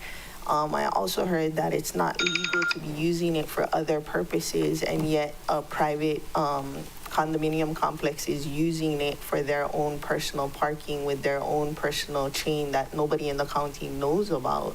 So if we're not in compliance of using the land for affordable housing, does it really matter if we use it for safe spaces to park? Because we're already not in compliance.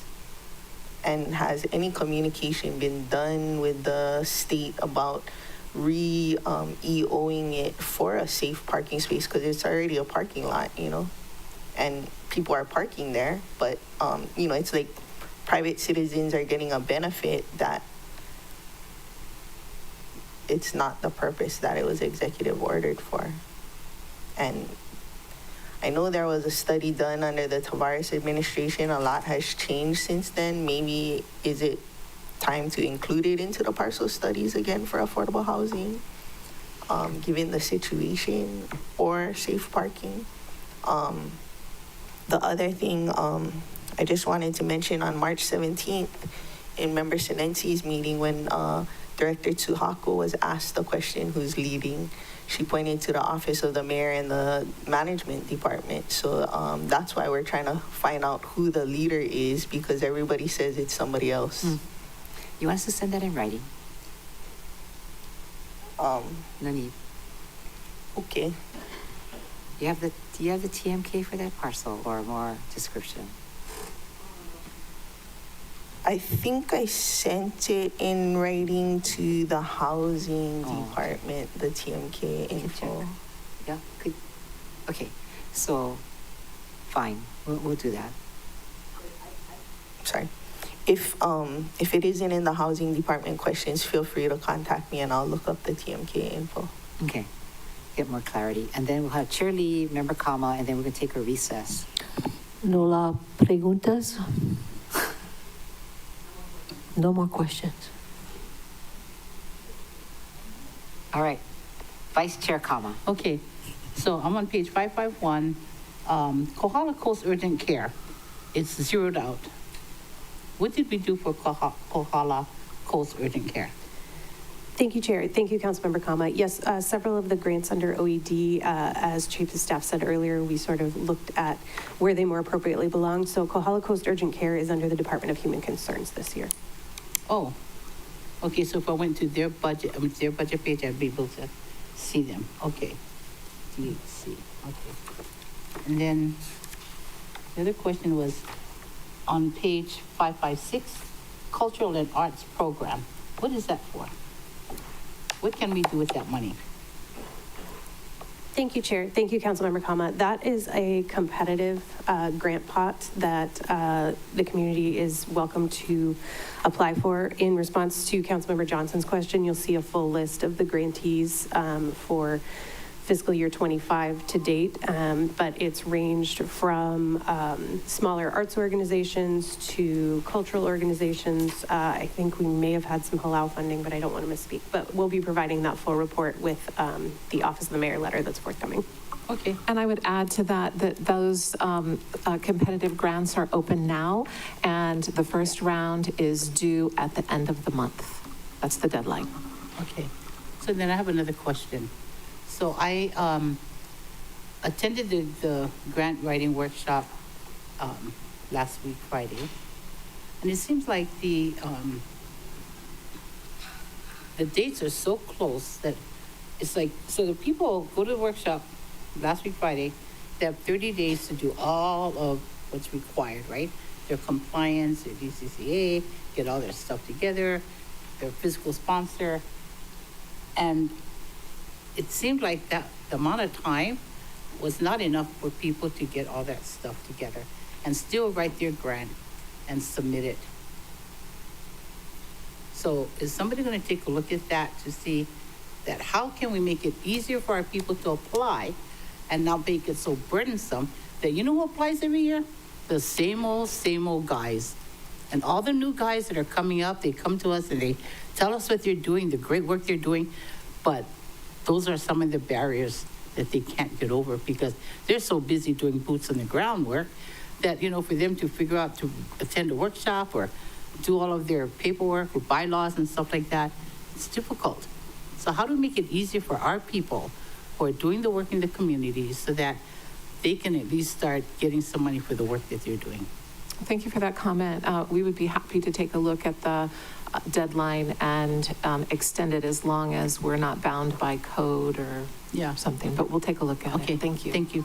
Thank you, Chair. Okay, so I just, I'm going to ask some questions and then we'll take a recess and come back. And it sounds like we're still doing OED, we're still doing the mayor's office. So I just want to, this is communication, right, that I think is important. And I don't know if you put out a message about when the OED director left. You know how I found out she left? At the Upcountry Farmers Market. So I put up a booth once a month and somebody came to visit us at the booth and said, oh, did you know that blah, blah, blah left and the date? And I said, oh my God, I know that, you know, she was on leave and whatever. And I was just like, oh my goodness, not good, right? And did you send out a communication? Did I just miss it? Maybe I missed it. Thank you for your question. No, we did not send out an announcement. Okay. Anyway, that was to me a little bit embarrassing that I should know. And circumstances are kind of interesting, so it even made it more embarrassing that I didn't know. But anyway, I'm going to now take a recess and we'll come back and we'll do another round of questions. So at this time, then where's my watch? So we'll come back at 10:50. Thank you.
Welcome back to the Budget Finance Economic Development Committee, and it is now 10:56. And third round of questions, Member Johnson. Thank you, Chair. Once again, I appreciate your concise answers, so this will be simple. We talked about the open space funds, and you said you had about 3 positions. Do you have names of these folks? We are providing. But that office is totally available if you guys would like to put in a position in there, because we really need a grants writer and a grant writer position for Lanai. Ideally from OED, someone who, would be perfect for that. And what do you guys think on that? Thank you for the question. I think that we will need to go and assess and see what the number of grantees and things like that go in relationship to the financial resource allocation on that. But we're certainly always available to help, whether that be virtually or on the phone. But I hear in person is the key to success.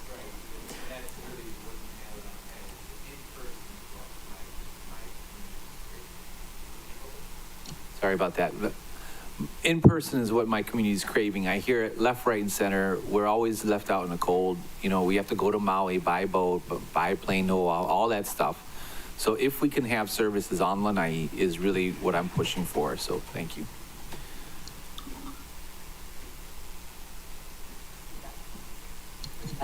Yeah, it sounds like we'll hear more. All right. Okay. Great. Thank you, Chair. Okay. Anybody else for round 3? Member Sinensi. Thank you, Chair. I just remembered one more question from my neighbor in Hana, is Mrs. Kaina, my retired Fair enough. Thank you. He's so funny. Is that it? Yes. One question for your neighbor. Okay. Member Uhajans. Thank you, Chair. I do have now another question. What's the ratio to grant application received to grant applications that are funded? And then how much money do you think we do in grants funding? I do see that we had an estimate in 25 of 13 million, and then next year's estimate is 5. Thank you for the question. Are you talking about grants received or grants allocated? Thank you. Allocated. I am not sure what the ratio is between grants written and grants allocated, but I can get that information to you. Thank you. Thank you, Chair. And just looking at the OED, it looks like a little over $11 million this year for grants we're giving out. Thank you very much. Member Cook, do you have any further questions? Oh, he doesn't hear me. Member Cook, sorry. Do you have any further questions? I don't have any questions, sir. Thank you. Okay. And I am listening and paying attention. I was reading something. All right.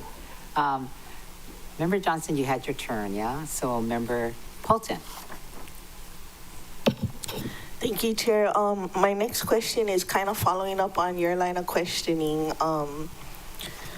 Does the administration, it doesn't go through the civil service process, you just hire. And so I was wondering, when all of us came on, we had code of ethics training. Does the people that you bring on have training with the Board of Ethics, Code of Ethics? Yes, thank you for your question. Yes, they do. And then Council member. Who's the money going to, and what is the return on investment? Thank you for your question. So the funds will be allocated to the PGA, and that will be... For the Wedding Industry Summit? Oh, I'm sorry. Thank you, Chair. Thank you, Councilmember Pelton. Sorry, we thought you mentioned the Century Tournament, so that's why we got a little confused. The Engage Summit, that was actually a request we received from a working group that has been convened about the visitor industry in Maui County and how to refocus and revitalize. We're meeting with them tomorrow. Summit, that's just one of those economic drivers that the mayor's trying to drum up in terms of the technology and you know, his 3 priorities that he had. Is that right? Is that what he's trying to do, is trying to beef up some of these industries to be maybe an economic driver, not necessarily the engine, or vice versa? Sure.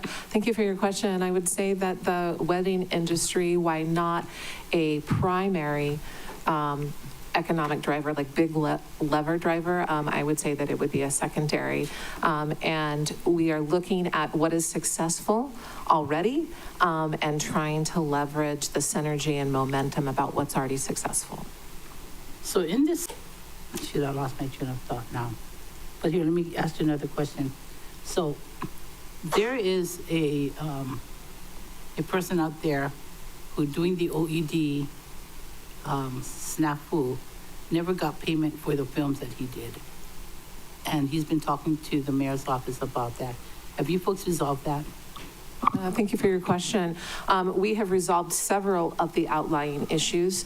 I think Priya actually just closed 11 out recently, so there were several. In relationship to the particular project that you're talking about, we continue to be in conversation. The person who made the film was not the fiscal sponsor, so the coordination between the filmmaker and the fiscal sponsor needs to align. Okay, so, but did the fiscal sponsor get paid? They have not, we have not resolved that one yet. Okay.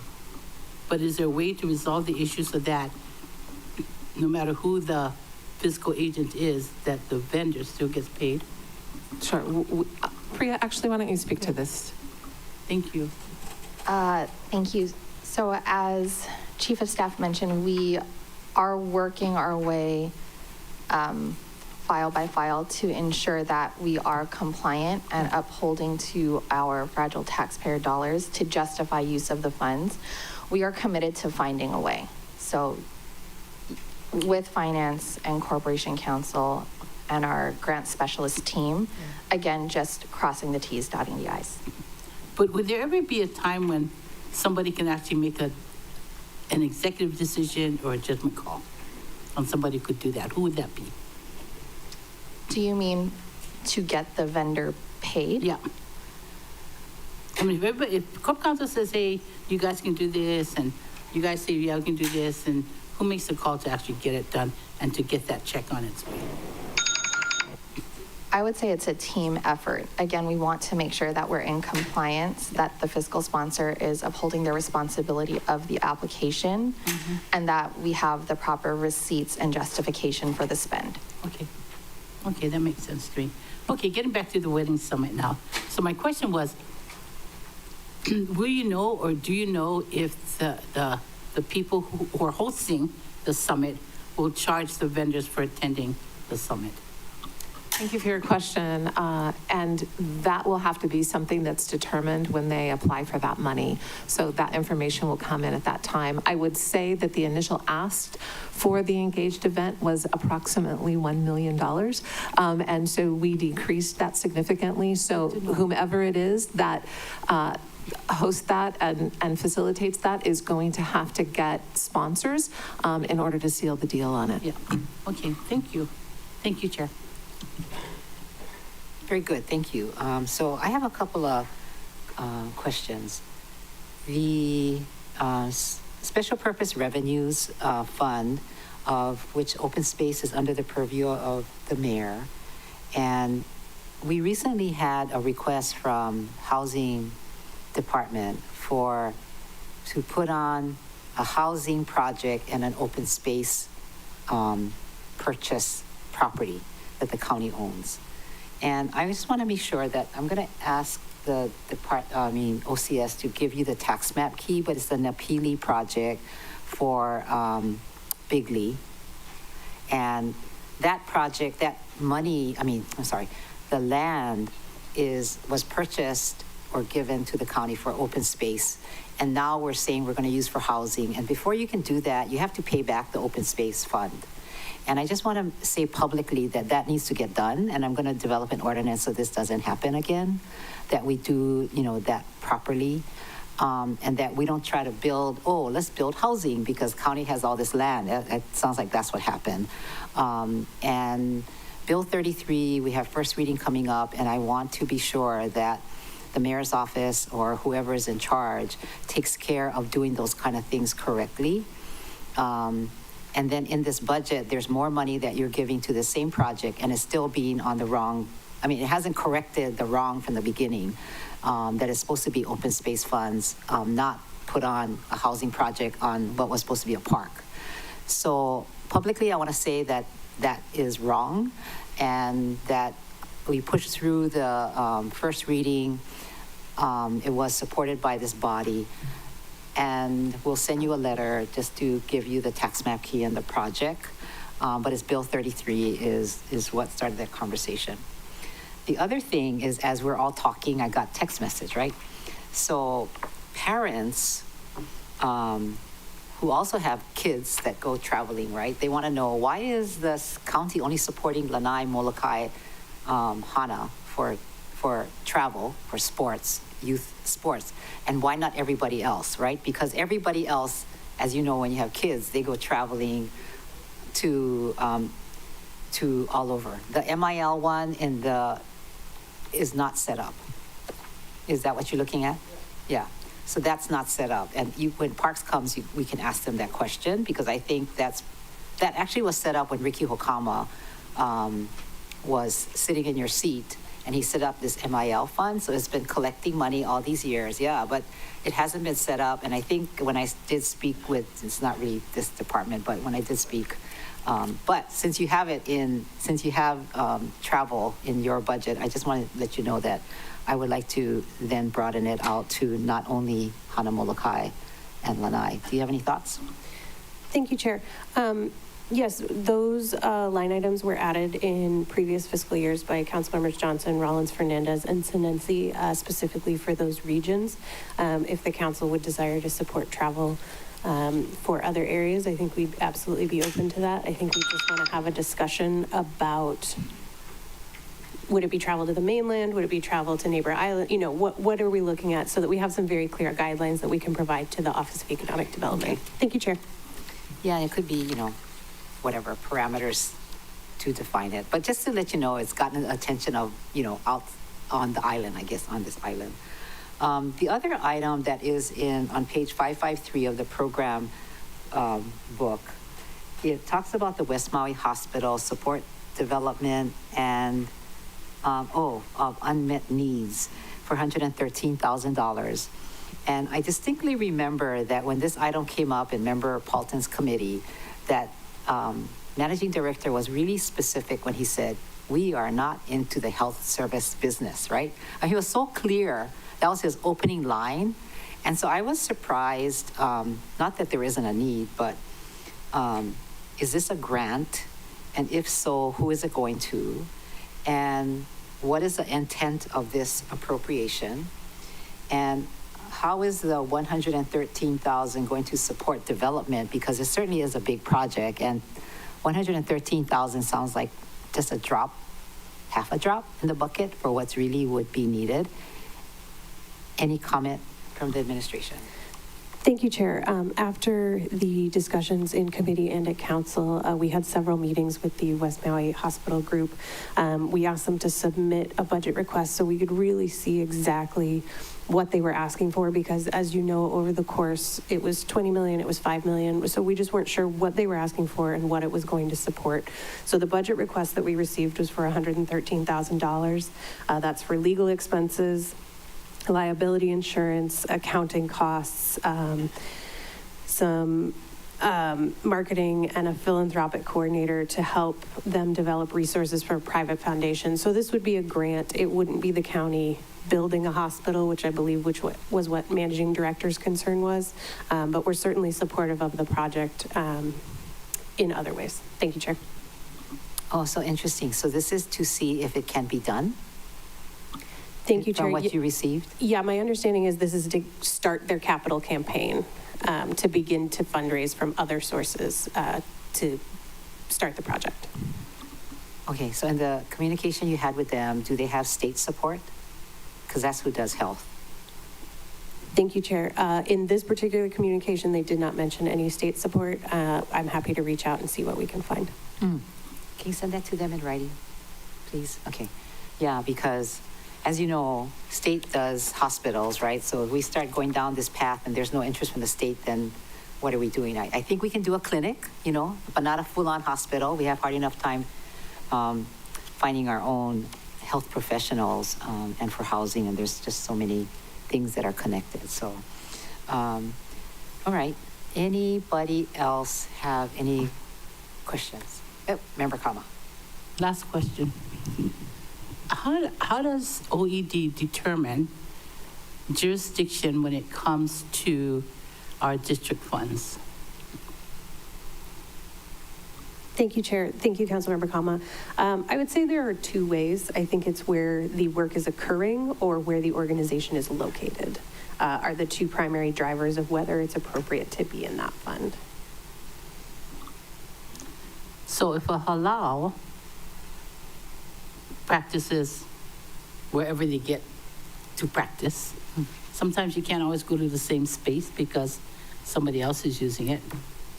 But they have a P.O. box where all of their mail is sent in another district. Technically, where could that halal be? In whose district could they be? Thank you, Chair. Thank you, Councilmember Kama. I think we could look at the district where they receive their communications. I think we could look at the district that they consider to be, I don't know, their practice area. If we were to provide a grant to allow them to rent a space in a specific residency area for the next 6 months, I think that would be an appropriate use of the funds. So I think we really try and take all of those things into consideration when determining whether it's appropriate or not. And of course, I think OED will be reaching out to all of you on those funds as well to make sure our priorities are in alignment. Yeah, okay, thank you. Thank you, Chair. Thank you. And I want to thank OED for sending us all the breakdowns. I think it was Cynthia Lalo. Thank you for sending us all the district breakdowns of what we have and what's in there. I wanted to ask about the Economic Recovery Commission, whoever can answer this. It was something that OED and DBED had moved forward with 100 different businesses throughout the whole state, starting from airlines to banks and hospital, everybody, HMSA, Kaiser, and Nohe and member Hodgins and I were the only council members invited, and everybody else came from the state. You could have come. No, it wasn't us to invite you. But anyway, and so they have finished their work, and I've been trying to get the final report to share with the members so that they will, there were 11 outcomes for that, and I understand that there is a request. The group that's doing the implementation raised $100,000, and they're looking for more, and I don't see it in this budget, but I think the work has to start soon. So can anybody make a statement? I think they're looking for $500,000 to do implementation. Thank you for your question, and also thank you for your work on that committee. I have the draft report, and it is incredibly comprehensive, so thank you for that. I will say that the entity that is going to take over the facilitation of that effort actually reached out to us after the ink was dry on our budget for $100,000. They had thought that they had private funding, and it didn't come through as expected. So the only reason it's not in there is because the request was after, correct. Okay. Yes. So I'm so sorry. I would also say that a majority of the things, if not all of them, in the ERC report is also in the long-term recovery report and implementation. So we have to take a look at those reports together in relationship to the actual implementation.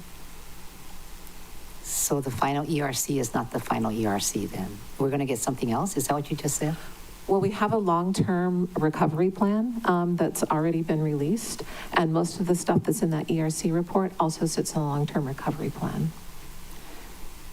So the ERC commission, the 11 groups, they were broken up into 11 harbors, all kind of different things, right? And each one came up with projects. So you're not going to honor that? Is that what I just heard you say? No. What I'm saying is those projects that are listed are also listed in the long-term recovery plan. So the ERC report Is duplicated. was included in the long-term recovery plan. Obviously, the final isn't out, so I can't say for certain whether everything in that ERC, because I don't have it, is in the long-term recovery plan. Okay, But thanks for that's where that it sits. clarification. All right, members, anybody else have any more questions? Seeing none. All right. Oh, Member Rollins, I'm sorry, Member Paulton. It's not for the office of the mayor, it's for you. Yeah. The 4:30 deadline today, were you gonna share with us what was being submitted so that if we like it, we don't have to propose our own ranges? Oh, this is for the real property tax. It sounds like The we have range to of handle it, rates. the ranges, handle it carefully because of sunshine. Should we ask legal for that? Chair, yeah, apologies. For the budget calendar, we have to prepare the resolution for the clerk's office to begin the public hearing posting process. We don't have a developed proposal yet because staff was going to develop the proposal based on what members submitted. So if there were no submissions, then we would work with chair to develop something. So we don't necessarily have anything to share at this time. Yeah, no, but the question was, can we talk about it jointly or know what everybody is submitting so they don't have to? I think that's a sunshine problem, yeah, that we have to follow. If I could ask the committee attorneys to weigh in. And then the understand the other question, is there a legal range? Like, what if we say plus or minus $20 from the mayor's proposal? Is that legal? Deputy Director, or you want us to come back to it? You can answer, okay. Yeah, as far as formally considering what the ranges are, that has to be done, on the record here. On the record here, because, well, when at the appropriate time, but that has to be, done in open session. There can't be any conferral off the record as far as. So main thing, we're talking about it now, not after she gavels out. Is that what you're saying? Yes. Okay. And then is it legal to put plus or minus $20? Yeah, that's.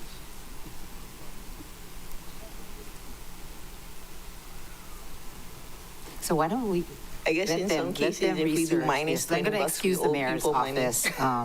And thank you very much for being here and For owning property. hard job. And I hope Chief of Staff Lalo, that you have a lot of people helping you, because every time there's a vacancy, I think, oh, it's going to be Cynthia. Yep, sure enough, it's going to be Cynthia. Thank you very much, and thank you very much, Budget Director. We have personnel that's going to be on next, but before we take on personnel, let's answer this question. So I'm going to excuse you, and at the meantime, we'll just have this discussion with our attorneys, and if not, we can come back to it. And if I understand your question correctly, you want to know because today at 4:30, the range of rates for the real property tax is due. And what you're asking is, can we just share the information of what everybody's thinking?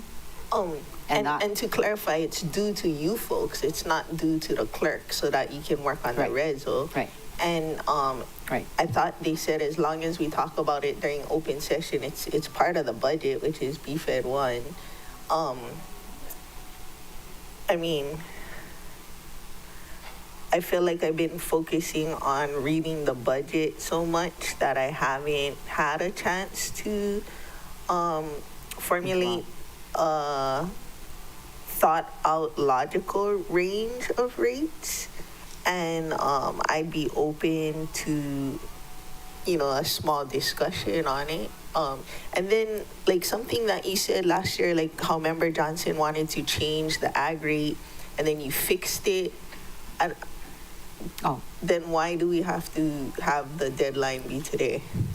What we did was if I could, what we did was, when we started taking up all of the RPT, Member Johnson, you should say what you wanted, but what my interpretation was he wanted to put in tiered rates for ag, but it wasn't in there. And we had already published with this document that's going to be due today, the reso, we published that at the appropriate time. Staff can tell you what date it's going to get published, but then it becomes like everything else we do, right? It's public information. This is what the range if that we're looking at. We So wanted to tier a thing, we'd need to propose it by 4:30 today. Yeah, yeah. Are you ready with your thing from last year? For the tiering of ag rates, yes, I'm ready. If you want, I can give you my suggestion right now on the record, or I can wait, whatever you guys choose. So I think, go ahead. Oh, in writing. We need it in writing. Okay, in writing, we'll have it at 4:30.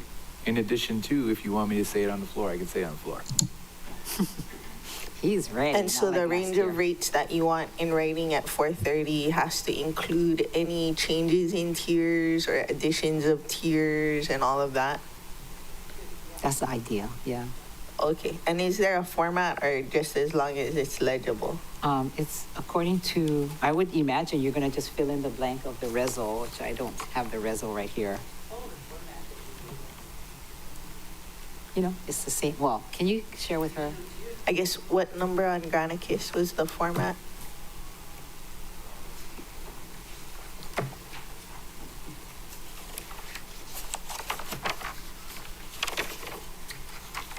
Here, it looked like this. Oh, okay. This one, right? The last one in the Yeah, bills. the one that March 25th, MC04. Due April 1 at 4:30. Oh, sorry. Can you guys hear me? Yeah, MC04. Chair? Yes. It's number 42 in Granicus. Oh, thank you. Okay. Thank you. Okay, that satisfy your question, Member Paul? Yes, thank you. Very I'm good. very satisfied right now. She wants to. Shucks, we hear you can take can you say it personnel again? and Was it lead. 42? Number 42 in Okay, Granicus. thanks. Member Sinensi. Our office also proposing or submitting a proposal for tier structures for non-owner occupied and short-term rentals. Okay, very good. Yep. Anybody else, members? Okay, Member Kama is also. All right, so we're all good, right, with the real property due 4:30, and so please submit it to staff, and we'll get that ready for posting, or we'll hear more. Okay, now we have personnel to take on. It is 11:29, and you want to break for lunch, or would you like to take up personnel? Shall we take up personnel? Your call. Take up personnel, since he says yes. I do have to pick up my children at 2. I would like to continue to go forward. Maybe we can take a quick lunch, but Okay. I'm on bus duty. Oh, okay. I can relate to that. I miss those days. Are you okay, Mr. Member Cook? Member Cook, you're fine. We'll continue. I guess majority will continue, right? Okay, call personnel. They're not here. They're waiting, I guess. Very good. You all are doing so good, right? So we're very well behaved. Yeah, well behaved. Wait till we get to decisions. That's when the fun begins. Okay, so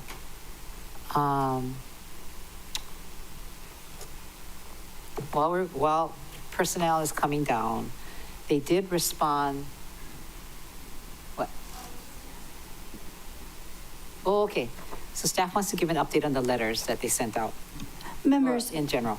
I overspoke when we said that the letters would be completed today. So I just wanted to recap to the members that we still are working through several letters and that we plan to finish over the next couple of days, and we'll prepare a summary to let the members know the status.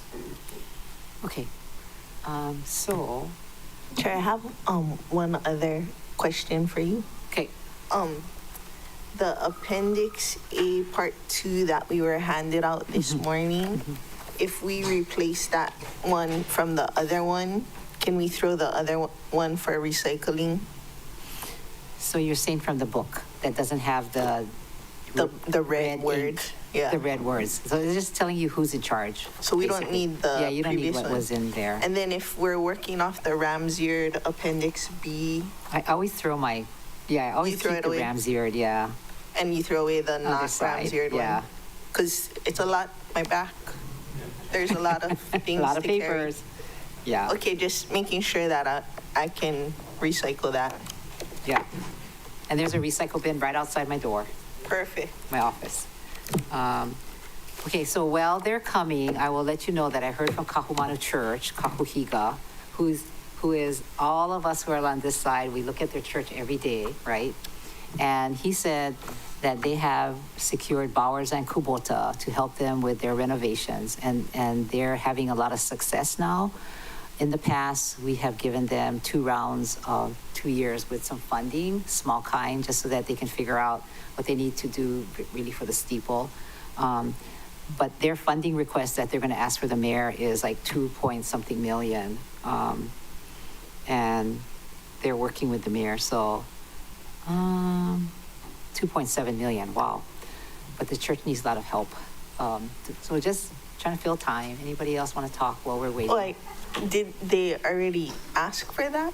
I from think the they have mayor? another meeting. But the mayor already gave their budget to us and it's Yeah, not so in there. It's not in there. Oh, Yeah, so, okay, got it. yeah. But I love that church, right? Oh, we all do. I told my husband, oh, one day if I have to get married again, let's get married in that church. Anyway. Yeah. One other question, what date is the most recent calendar that we're working off of? Good one. March is it- 18th was the one I have, but do you know? There's one on March 25. Oh, but that one only has the departments. Oh, It okay. doesn't have all the rest. So March 18th. March 18th is the one. Good Thank you. question. Thank you for joining us again, personnel. So while they're getting situated, we'll do 3 minutes per round. And if you look in Granicus, I don't have Granicus for them. Do you have what page, what they are in Granicus? It's PS, yeah. Oh, I have PS 25. I have PS 25. And you got it? Is PS 25 the most recent? So Chair, we do have PS1, which is number 25. There's PS2, which is number 36, and PS3, which is number 62. Okay. Are all of them responded to? Only PS1 and PS2 are responded to. PS3, that's the last letter that went out with the members' questions. Thank you. Okay. So that's 25 in Granicus.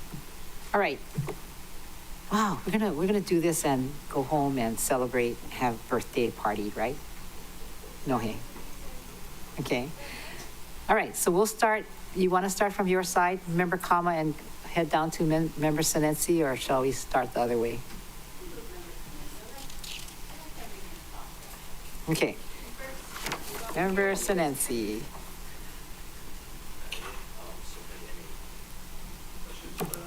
Your mic. Thank you, Chair. On page 626, for goal number 1, to provide hiring departments with eligible candidates in a timely manner. And so for this fiscal year, you have proposed the number of applications received as 10,000 applications. Do you keep all of these applications on file, or what do you do with these applications? Chair, thank you. Thank you for the question.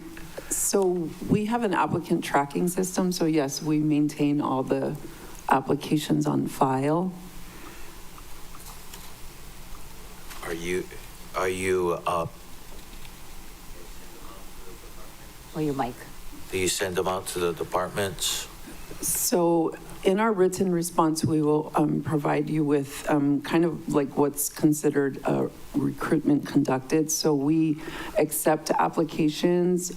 Part of our responsibilities are to screen these applications for meeting minimum qualifications. And so only those candidates that meet the qualifications are added to an eligible list, and then those names are forwarded to the department. Okay, thank you. Do you have a percentage of hirees? Like how many hires department? Or the different departments? We could provide that breakdown, but Okay. in FY 2024, there were 704 hires. Of this number, 359 were considered seasonal hires, so they're PALS positions. Okay, thank you for that. And then for your goal 2, you mentioned for last year you had 6,000 training classes. Who conducts those trainings? And for this fiscal year, you have proposed 5,000 of those trainings.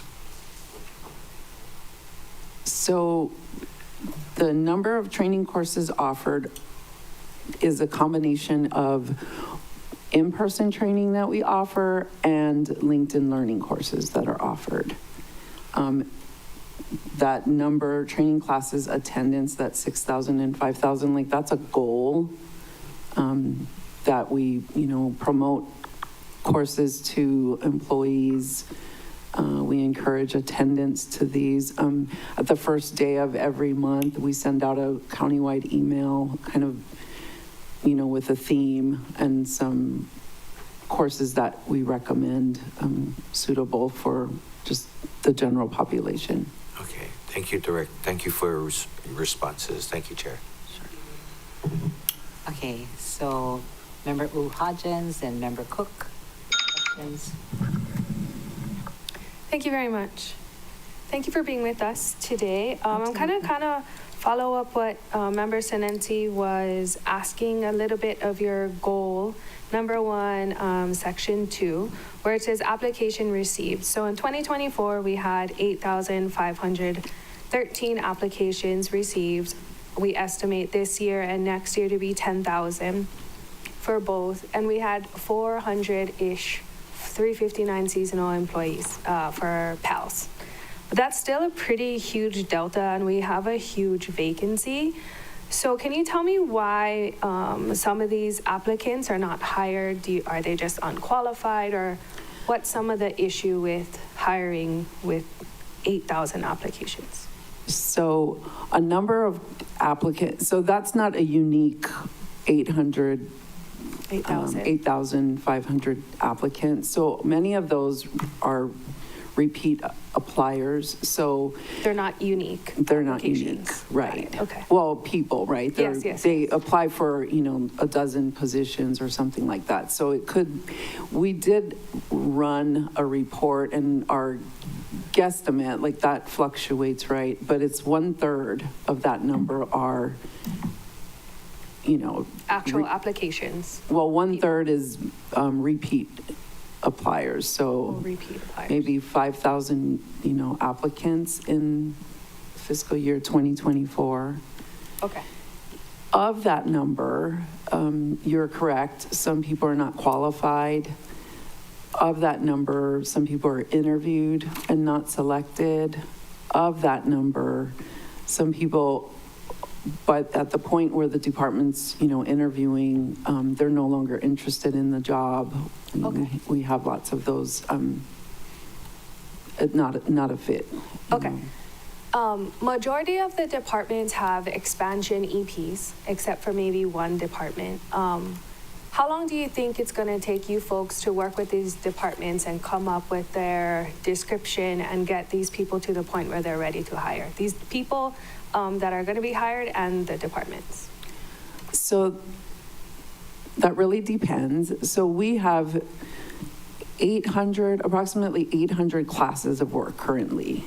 So if these new classes, new expansion positions that they're wanting to create, or, expansion positions, we can get that pretty much up and running, as soon as we can get their position description. Okay.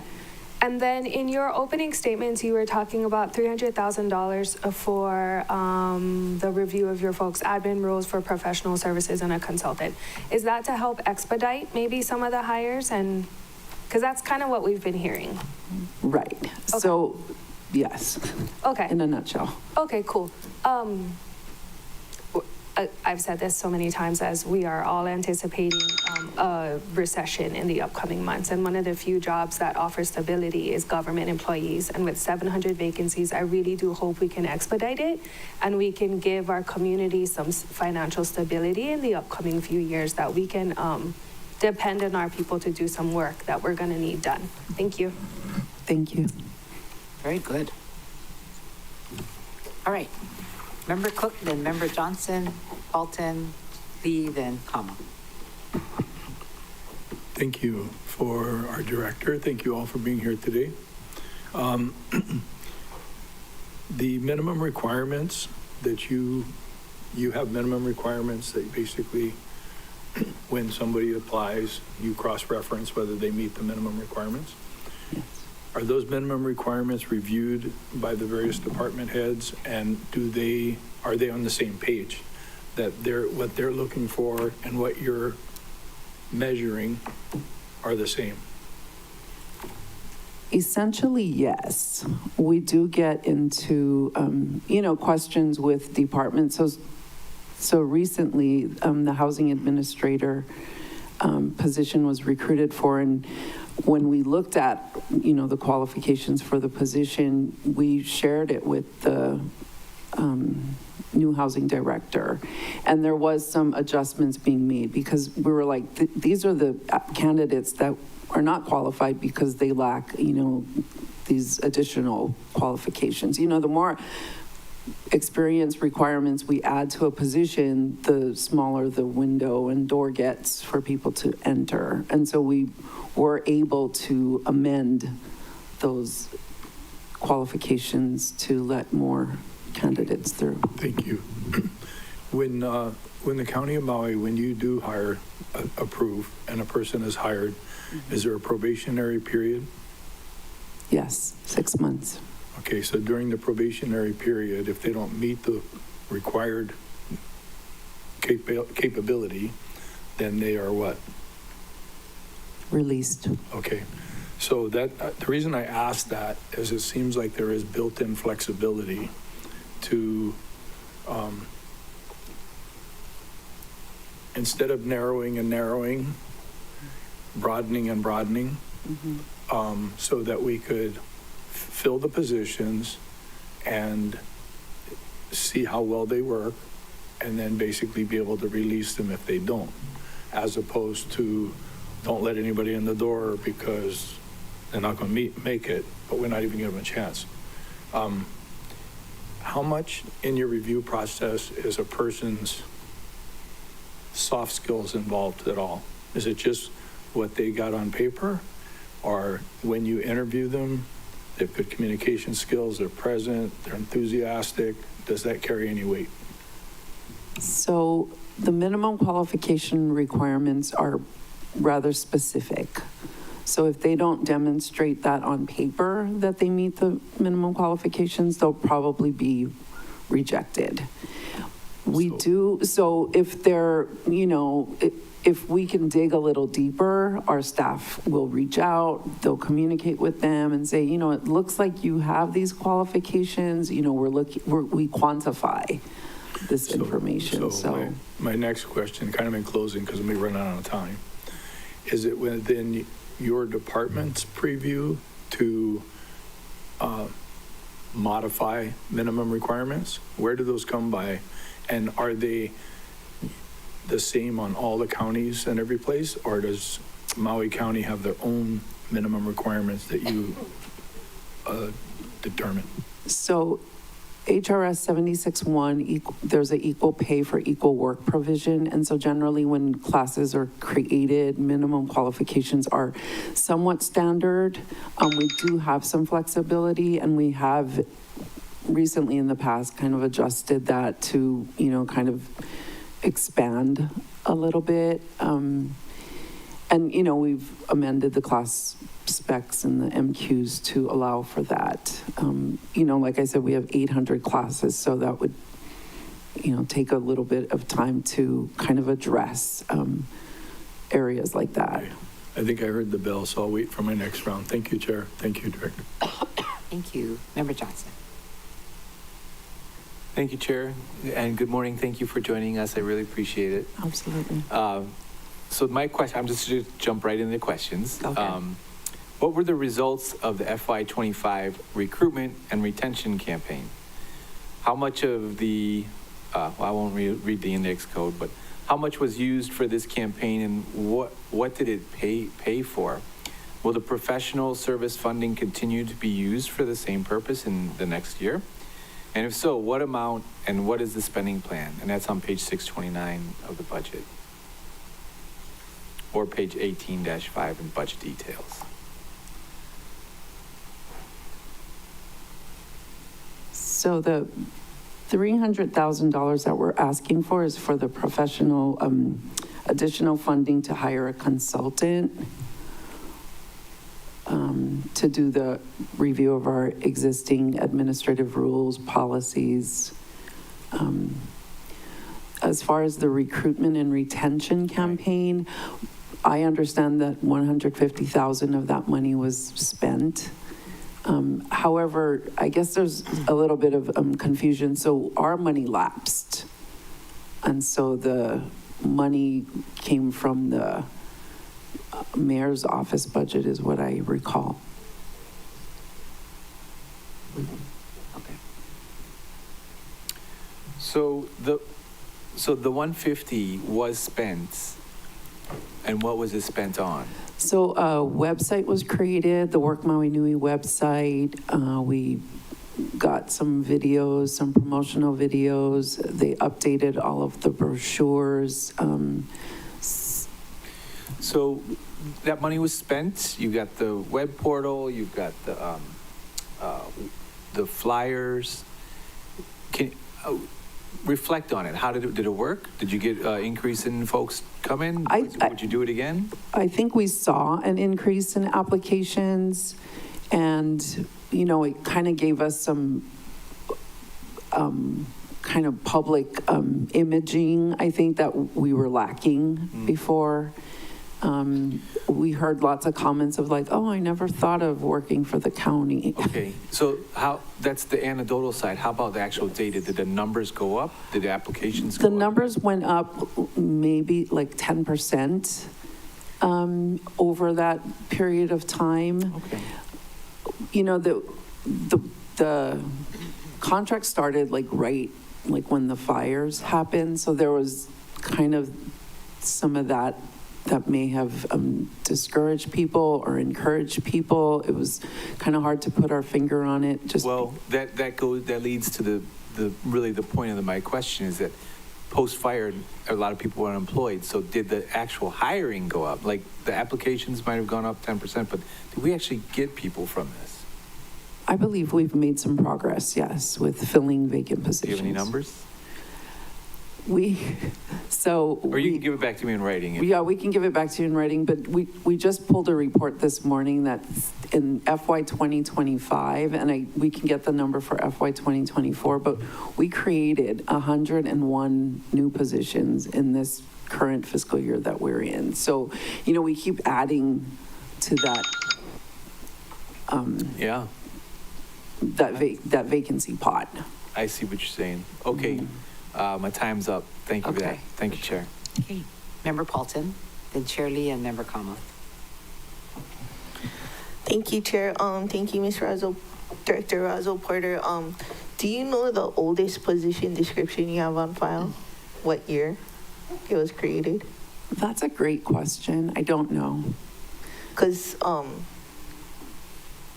don't think anyone had a cell phone like in the 90s, like, you know, a smartphone at least, like, and from what I heard, other jurisdictions are moving away from minimum qualifications and focusing on core competencies. Is that something that you would be open to? Absolutely. If somebody is in their initial probation period and their supervisor thinks, man, this person is awesome, and they're stuck in like a secretary one position, can they move up before their probationary period ends? No. I mean, they could apply for an open position, but they should finish their initial probation because that allows a regular civil service employee to move. Did the managing director, I gave him some information and material that member Sugimura, member Rollins Fernandez, and myself brought back from NACO on WBCP. Their public procurement, because they're through NACO, you wouldn't have to go through procurement. Has he shared those materials with you? I did not receive any. Would you have to go through an RFP process for that 300,000? Yeah, so I was under the impression that we would, and then I did read your question, and I mean, is it, available to us because we're members, or is it, we don't have to go through the procurement process? So those are questions that I had. Yeah, and I mean, I guess they've gone through the County of San Diego and helped with them. They said with AI now, they can do position descriptions in like an hour, and they can do reorganizations and things like that, and it wouldn't need to go through a procurement process. So I don't know if you want to try and ask the managing director, there was a box and there's 3 different flyers. I think you can Google WBCP. I did do that. Okay. And then, do you have a list, if we have how many countywide vacancies, a certain number, and then are you consulted at all about, for this fiscal year, the number of proposed expansion positions, and then from there, the number of proposed expansion positions that may not have a class spec? I think Department of OEB Resources wants to come up with a Chief Hawaiian Cultural Specialist. My thoughts are that would be a little bit more involved than somebody having a Secretary 3 or an office administrator or whatever. How long would it take, from the idea of we're going to provide a Chief Hawaiian Cultural Specialist through to posting the recruitment? And what are the steps? Okay, so the first step is to create a position description. Departments create their position descriptions based on, their needs. And, they submit it to us. Typically, we ask departments to work with us, share that information, what role is this person filling? And we would, then start doing our research. County of Maui is the only jurisdiction, as far as I know, that has a Department of EV resources. So I'm going to say that we don't have an existing class. And so it doesn't necessarily make it harder. It's just kind of being in communication with the department and understanding what exactly this position's role and responsibilities are. And then, is it minimum qualifications? Is it, what are the core competencies? Since we're talking about that, is just kind of developing that. And we don't do that, just because we're so smart and brilliant. We work with the department to tell us, what are the requirements that this person needs to possess in order to, operate in this position. And so, as far as months, it really just depends on, the feedback that we get from the department. Are they in communication with us? Just kind of delving into that area of research. I'm looking for the steps. You said position description, the department would either make it or work with personnel to do it. You guys would do research. How do we get from there to posting the recruitment? So once a classification is established for the class, then we can create a posting and accept applications. Thank you. I heard the bell. I'll come back around. Okay, next we have Chair Lee, then Vice Chair Khan. Hi, Cynthia. Good morning. So How many vacancies again did you say we have currently? Do we have that number? We just ran that report. So we have 667 vacancies. 667. One moment, though. 44 of those vacancies exist in the county auditor, the county clerk, and county council. So we would take that out, and that leaves 600. Excuse me, 44, the county auditor, the county clerk, and who? County council. We don't have any that I know of. Maybe we might have one vacancy. So no, I'm saying the main vacancies must be in the auditor's and the clerk's office. That's all I'm saying. And even the clerks, they don't have 44 people. So anyway, I'm thinking a lot of these are seasonal for the clerk's office. Okay, just for that clarification, because we did not contribute to the problem. No, that number drives, part of the discussion. No. You see, because we don't drive the same car or road as the administration. Because if we had 667 less 44 vacancies, we wouldn't ask for more positions. We're not like that. See, we don't go down that road. Okay, so what I'm going to ask you now is, you mentioned one of the reasons why you have a hard time keeping up is because you're dealt a huge vacancy rate, and at the same time, more new positions are added. Yeah. So don't you ever stop and tell them, hey, don't you think you folks should fill the positions first before you give us new positions, or redescribe some of the positions that you can't fill? Do you ever have that conversation with the administration? We have had that conversation with departments. And do they listen? I guess not. Something's wrong. So obviously there's a disconnect here. They probably don't know your challenges, and you probably don't know their challenges, I'm guessing. So is it possible to sit down and figure out the solution to this? I mean, this is unsustainable, It's costing us a lot of money to have vacancies in the first place. Yeah. And when you have vacancies of this scale, this magnitude, you can't possibly complete the projects you're proposing. Who with? People you don't have? So that's our dilemma. We're looking at this unfold, and we can't believe it.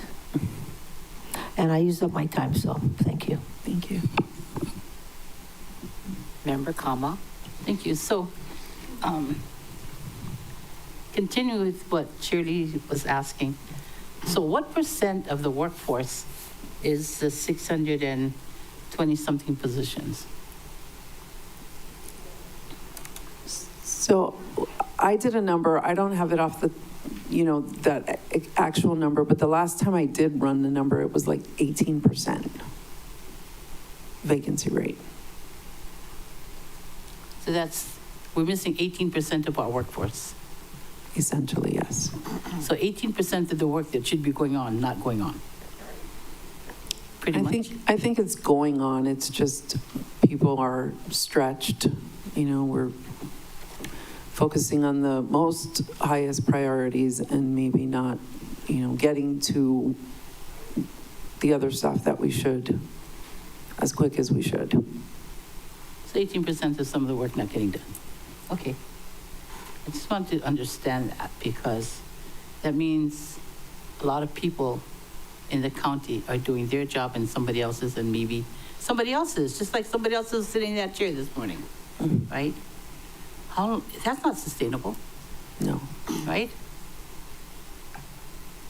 Mentally, health-wise, it's not good. So then my next question is, how actively are we recruiting to fill the positions that we are in need of? Where are we getting these people from? Where do we recruit from? How many platforms do we use to let people know out there that these are the people that we need? So governmentjobs.com is our applicant tracking system called NeoGov. We also post recruitments on LinkedIn. We do job boards. We have, and it really just depends, but we do recruitment like on radio. Sorry, I couldn't think of that. And so, you know, promoting it by word of mouth, promoting it within departments, promoting it with, you know, just social media, I guess, is the best way to round it out. But we've created, you know, brochures that we give to people. We encourage departments to, you know, when you see people working in the community, you know. So taking those things into consideration, so how do we go about informing our community that we are looking for these types of skills for our workforce? I mean, just saying that the county has these openings is one thing, but people out there could be thinking, I don't qualify. But how do we entice them to at least come and take a bite, or come and take a peek, or just come look, come see? How do we do that? Chair. So May 15th at Queen Kahumanu Shopping Center, we are hosting a County of Maui Career Expo. And every department will be there. We're going to promote it as a one-stop recruitment event. And maybe not for every position, granted, but we're trying to get people, passive candidates, you know, people actually looking for a job, to come out and discover the kinds of positions that the county has, you know, and their career opportunities. Okay, I'm going to come back for another round or two. Okay. So I have a question. Okay. Over the past, 3-4 years, I've been putting in incentive for the 911 dispatchers. And so I know they're under the police department, and I've talked to HGA. Why can't we change? They're bargaining unit 3, that's clerical, and there's no way that they're clerical. I mean, it doesn't look like it with the kind of job, you know, with the wildfires and what they did to save lives and in general. But how can you help them, police department, or what needs to happen to get their into the I don't know how you say correct bargaining unit, but get them into the correct place that they need to be as That's first where responders. Ocean Safety used to be, bargaining unit 3. So if the state legislature lets them create their own unit, then they can get raises. That's what happened to Ocean Safety, because we used to get clerk pay too. Oh my God. So just so you know, we tried that, right, the legislature, and we were told we couldn't because Maui's I think we situation. need to re-elect some guys. So Maui has, the way that we do 911 dispatchers like Kauai is different from Honolulu and Yes, same Big kind of Island's Honolulu. this way. Yeah, and Big Island. So therefore, what can we do? Can you help them? I talk to Chief every year about this. So, as Councilmember Paulson mentioned, the ledge really is the one that creates bargaining units. And I mean, I guess we could, you know, don't vote for incumbents. I mean, you know, it's you know, reaching out to them and kind of putting it on their Director, radar. we tried that. Okay. And I was right there trying to change the bargaining unit, and we were told cannot, and they dropped it. And that they said that what we need to do is work with you. Okay. And if I think if I try to do that kind of thing is the wrong thing, but there must be a way of doing it. They're so underpaid for 911 dispatchers, and the work they're doing there's a huge discrepancy. Well, Can you help them? they do have, so bargaining unit 3 is white collar clerical, I believe is the title of the bargaining unit 3. And there's, it's a large It's pool. a hodgepodge. It's one of the largest bargaining units. But yeah, I guess we'll kind of have to see. I'm not familiar with the process of, going to the ledge and asking for. No, the legislature said, not them. That door is closed for that particular 911 dispatchers for Maui, is what I'm trying to tell you. Okay. And so what they said was that we need to work with you. Okay, so we advocate for them because that's where it is in the law. It's in HRS, identifies the different bargaining units. You're not getting me. No, I get you, but I'm just saying, they're saying it's me, but it's in the law that creates a bargaining unit. So It's like the whole Can we do- situation. Okay, so we're not communicating. Next person had a question. Anybody? Member Senecino, Member Uhajens, I'm okay for right now. Okay. Thank you, Chair. Member Cook, then Member Johnson. Thank you. I guess following up on that a bit, what is your discretionary authority within the, and I don't know all the proper terminology, but how much, if any, discretionary authority do you have? The challenge that I see is we have all of these unfunded positions, and it's a challenging and dysfunctional situation. What we need is assertive leadership. I would like to see you push the envelope, and so you're jeopardizing your job. You're working so hard to make people get hired and make people get more pay. And I think people will cheer you on. Okay. Because that conversation right there really demonstrates, it's like we need someone in Department of Personnel Services who's like, we need to hire people. How are we going to hire them? We're not paying them enough. How can we pay them more? What are the options? What are the other islands doing? What can we do? Okay? We've had this conversation. This is my third time,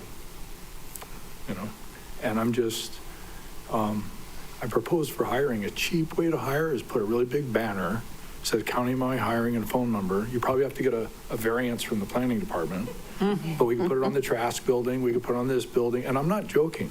I mean, if we really want to hire people and get the word out and be aggressive, but we need to be like, when they walk in your door or they fill out that application, that we're ready to process it. And I encourage you to lean heavily on the probationary period aspect. Okay? You're letting them in, hiring them, and let the departments train them, work with them, and tell them they're not suited. So it's not really a question, but give me some feedback. Okay, feedback. So I appreciate what you're saying, and I will lean heavily on the departments, but we don't hire. We hire for our department. And so departments will have to make those kinds of hiring decisions. And I encourage you to have that same conversation with every department that sits here. The feedback I've gotten from the department is Department of Personnel Services is the gatekeeper and the bottleneck. They don't get to see, people aren't going to the water department and saying, are you hiring? People aren't. Right, no, that's true. They come through us, but we do give them eligible lists. I mean, Don't take it personally. I'm not going to take it personally. You have a tough position, and you and everybody in your office come to work every day, and I recognize, and I just say, you're doing your best with what you got. What we can do to run interference, I mean, block for you. I think that we all would. No, I appreciate that. I will take your message to the departments. So before I call on Member Johnson, all the banners that we saw outside, we're hiring, I mean, we hired a consultant to try to do that. Obviously, it didn't work. Good idea. If you go to graduation, the mayor is saying, okay, all of you at Maui Community College, come and work for the county. We have 700 vacancies. So I don't know what we're doing wrong, but we could do more. But just wanted you to say, it's not like they haven't tried or there was May I, Chair? One of the things we're doing wrong is we have really low pay. And so if we have this many job descriptions, if we could make this many job descriptions and this much low pay disappear, and I know that's what I mean, I don't know how flexibility you have, but to hire somebody at the lowest basic position and have them, this is what I've heard in the past, correct me if I'm wrong, gonna hire them here and then they can like work their way up, okay? And everybody else goes up. That obviously doesn't work. So I mean, it's like, but I don't know. We want Sorry, I to pay more. We interrupted want to you. pay more. Yeah, collective bargaining. Member Johnson. A rising tide lifts all boats, so I'm in full support of better pay for our workers. Okay, that being said, have you targeted any of the federal workers that have been laid off? I don't know if anybody knows this, but I'll just put it on the record. USDA just got closed on Maui, and I have to go to Lanai to get my little fire ant sticker on my trees. No USDA office. So have you guys looked into that? So we have 24 candidates that applied. I don't know that they've been actually laid off, but we have federal employees that are applying. So yes, we're pursuing that. I love the fact that they came and applied, but are we targeting them? Are we looking at? I was on the mainland and I saw that ads everywhere. Hey, did you get laid off by Dodge? Well, come work for the state. Come work for the county. It's like, oh, I love that idea, you know? So it sounds like they're just coming to us. We're not reaching out to try to grab them. I think there was going to be an initiative to kind of promote it, but I haven't seen it just yet. I would support that initiative, Director. You know, we had some anecdotal stories. I know a guy, he's got a college degree, applied for over 20 times for Maui County, and has gotten denied. And then it gets into this term, and I don't mean to use it on you or anything, but the gatekeeping. Like there's something in the chain that is stopping a college graduate 20 times. You got to at least give him the tenacity part of it. Maybe it might not be that particular job, but he sure wants to work for the county. But presently now he did find a spot, but you know, it's just amazing. In the county? Yeah. Okay, good. Just checking. 21 was the one that made. You know, I just think, okay, so getting back to the pay, you know how we see some success in some of the departments. The Department of Ag is using the higher steps, right? And they're catching the fish. Gotta have the right bait for the fish, right? So I know you say that it's like really each individual department's, you know, has a say in that, but what say you to increase hiring them at a higher step? So different departments have recruiting incentives. We allow, you know, we're a public sector agency, you know, so we do, you know, ask departments to submit a request to approval to hire above the min. And so we go through this process. We do recruit at above the min for many positions. Typically, it's because we've recruited in the past and, you know, there's been a difficulty to fill. So there are, you know, things in the toolbox to kind of help utilize some of those different incentives. We do work with departments that, you know, maybe don't have a recruitment incentive. Okay.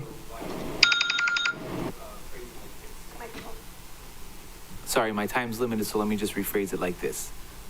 Are you would you support across the board? So we don't have to say department by department, like, look at Department of Ag, they're doing steps and they're hiring above the min and they're getting people. Can we just do it across the board? Would you consider that? Can I consider that?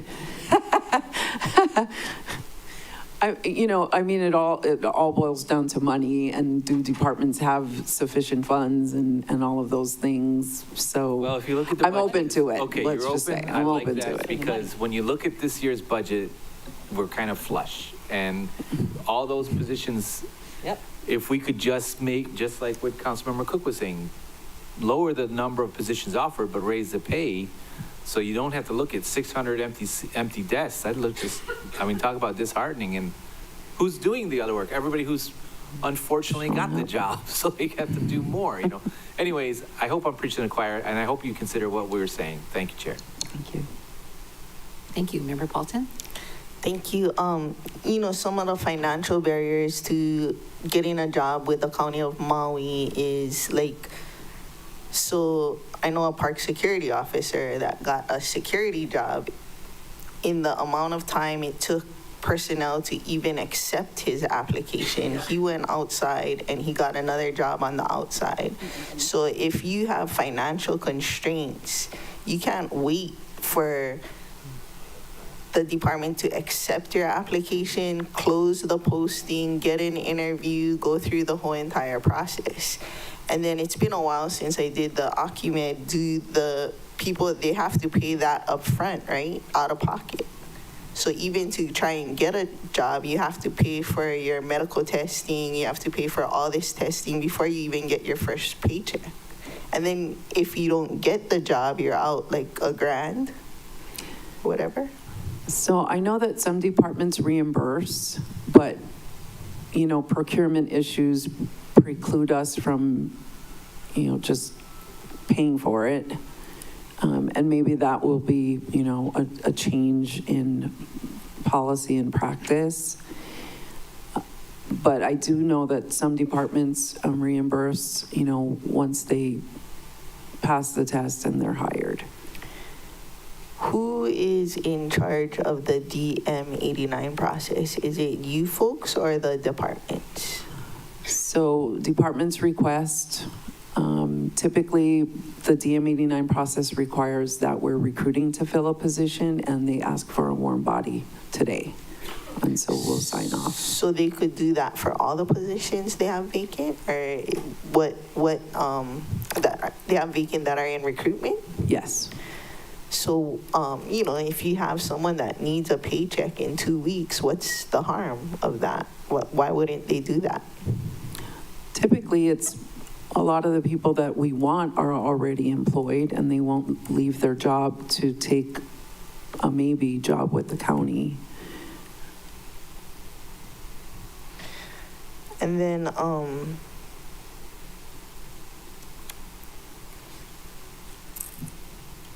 But I will share that we do have DM89 positions and we do sign DM89s. that would kind of work for all the National Dislocated Worker Grant folks that were told your last day was Friday, right? And all the other laid off folks from the federal government, you could do a DM89 for those folks. Do people indicate that they're looking for a faster paycheck than like an 8-month process or something? We do have a question on our application, like, are you available for immediate employment? Thank you. Okay. Member Kama. Thank you, Chair. So we have the question on the application, and they say yes. How soon is that turnaround from their yes to they being hired by you? Or the department? Right, so a DM89, the department decides that they want a DM89, and, if they say we want a DM89, we just don't have one, then we can offer them, some of those names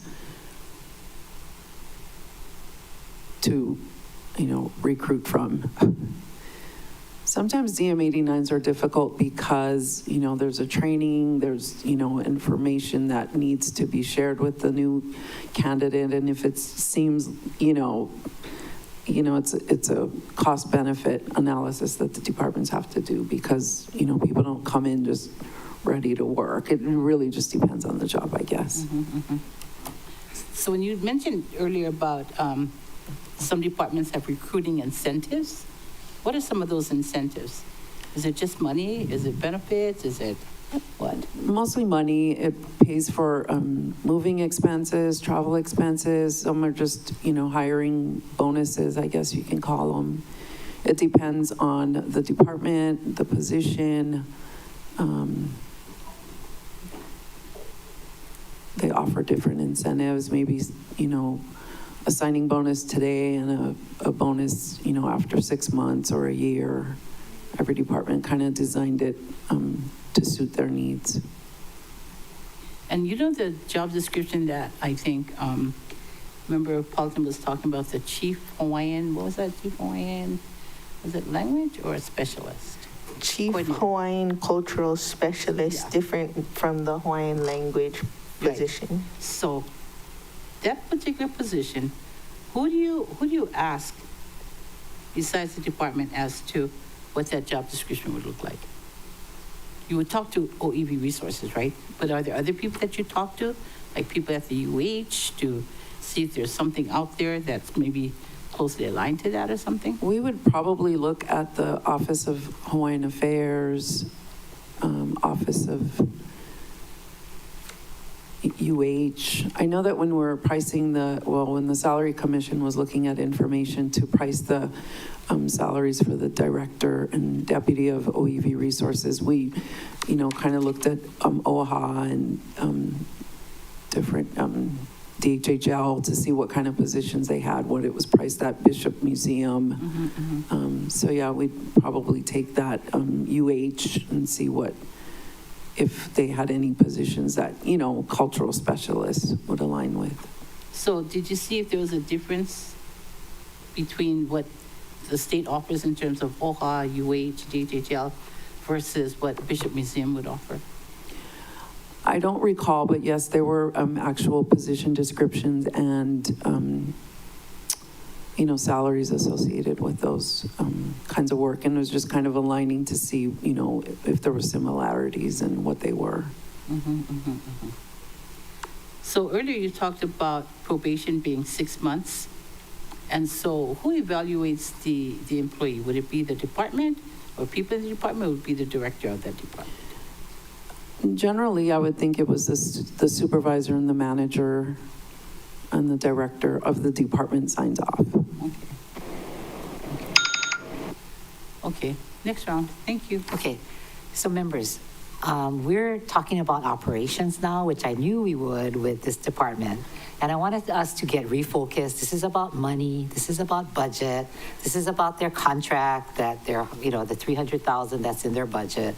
And then at another meeting, when whoever has this department can go into all these questions, which are so relevant. But I will tell you, I did think it was going to be like this because of what we're talking about, right? With the magnitude of vacancies, we have a budget we're looking at, and the departments are saying we need to, like, huge amounts of work for in different departments, but yet we have such a large vacancy. How are they going to do it? Yeah. So I'm going to stop here, unless if you have a budget question, because I think we went down 2 times, 3 times, and sorry about that. And anybody have a budget question? You do? I do. Okay, let's hear it. I want to know if the 300,000 that you're looking at is sufficient. That's a great question. So if I can just share for 1 minute. So the reviewing the administrative rules or policies and procedures, this was like going to be an in-house initiative. And then when we talked to MD Nishita, he said, you should hire a consultant. And we're like, wow, could we do that? And so he's suggested 300,000. So is that sufficient? I don't even know. But thank you for the question. So what if you go looking for a consultant and they come over this? Then what you have to do, come back for a budget amendment? I suppose, yes. Okay. Thank you. Thank you, Chair. That was my Thanks, Chair. If I could just weigh in really quickly. What I would say is if they had sufficient funding available in the professional services line item to execute the contract at the higher amount, they would probably go ahead and do that, and we would come in for a budget amendment to cover other costs that were still outstanding down the road, if that makes sense. Computer payback, Paul. Yes. Okay. Okay, you're done, you're done, okay. Member Paulton. Thank you, Chair. To follow up on Member Kama's question for the rules and regulations, I heard what you said in your opening comments, but I wasn't clear, like, the rules and regulations are based on Hawaii administrative rules or revised statutes? It's based on HRS. And so if the consultant that you hire determines some of the rules and regulations that need to be changed, not necessarily HRS would need to be amended? Not necessarily. So kind of the idea was to look at all the other jurisdictions and kind of compare, like where we're similar, where we're not, why not, Would part of we the want to be. Would part of the request be if there are HRS provisions that are outdated or don't make sense to make it part of the HSAC package or part of the Maui County Council legislative package? So the hope is that we could identify, we're stuck with this because HRS, determines, there's some kind of provision that we're following. And does it make sense to keep it in there? And we would, then look at, making amendments to those statutory languages that may hinder. I mean, we don't know exactly It's at part this of the point. process for the consultant to recommend amendments to HRS? That would be part of the look. And, in consultation with us, right? Because they're identifying, these are some areas that you could change or you should look at. And we would go back to say, well, this is, part of HRS and this is why it's in the rule. Would it be okay for them to look at HRS, look at the 4 county jurisdictions, and also compare it to other jurisdictions throughout the nation? And, if something else is working way better, bringing it here? Looking for best practices, maybe. Yeah, maybe try to look for that WBCP flyer. I knew you were getting there. Thank you, Chair. Yeah, they were very impressive when we talked to them. Yeah, at NACO. All right, any more questions, members? All right. So that'll be, thank you very much. And I think we have a bunch of questions. Yes. Yeah, the ones from the members for you to answer. And then before we close, we are ending early so that you can go home and celebrate birthday again. Yeah? Oh. Huh? Oh, no. We were supposed to end at 4, but here we are, right? So we're getting better and better at this, members. So before we close, I want to just mention and remind you when you're going through these questions with the departments that the Economic Development Fund for your districts are due on April 14th, which is a Monday at 4:30. Just keep that in the back of your mind as you formulate everything. And then your priorities, 2 residency, 5 countywide, 2 grants, and 2 revolving funds are due on April 17th. So when you review that, and the document that you got today will direct you to that. And then on April 21st, we get the real property tax certification, which is also a Monday, and that'll be an important day. Yes. The April 17th breakdown of what's due, what Granicus number is that? We made a spreadsheet, yeah? Oh, is it on here? It's a spreadsheet that you can use as a format for both of them. So the April 14th and April 17th. Spreadsheet. James and Kirsten. But it would be a number on Granicus? Yeah. The number is 41 on Granicus, Chair. 41 for both. This is for the spreadsheet of the council member priorities due April 17th.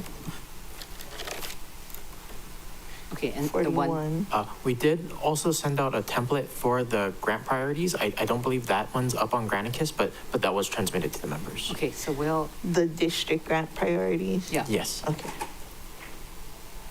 So very good. And appreciate this very much. And look, we're early, way early. Good job, members. At this I time, restrained myself so hard. the fun begins. Okay, this meeting is now adjourned. Wait, we're going to defer this item, and this meeting is now adjourned.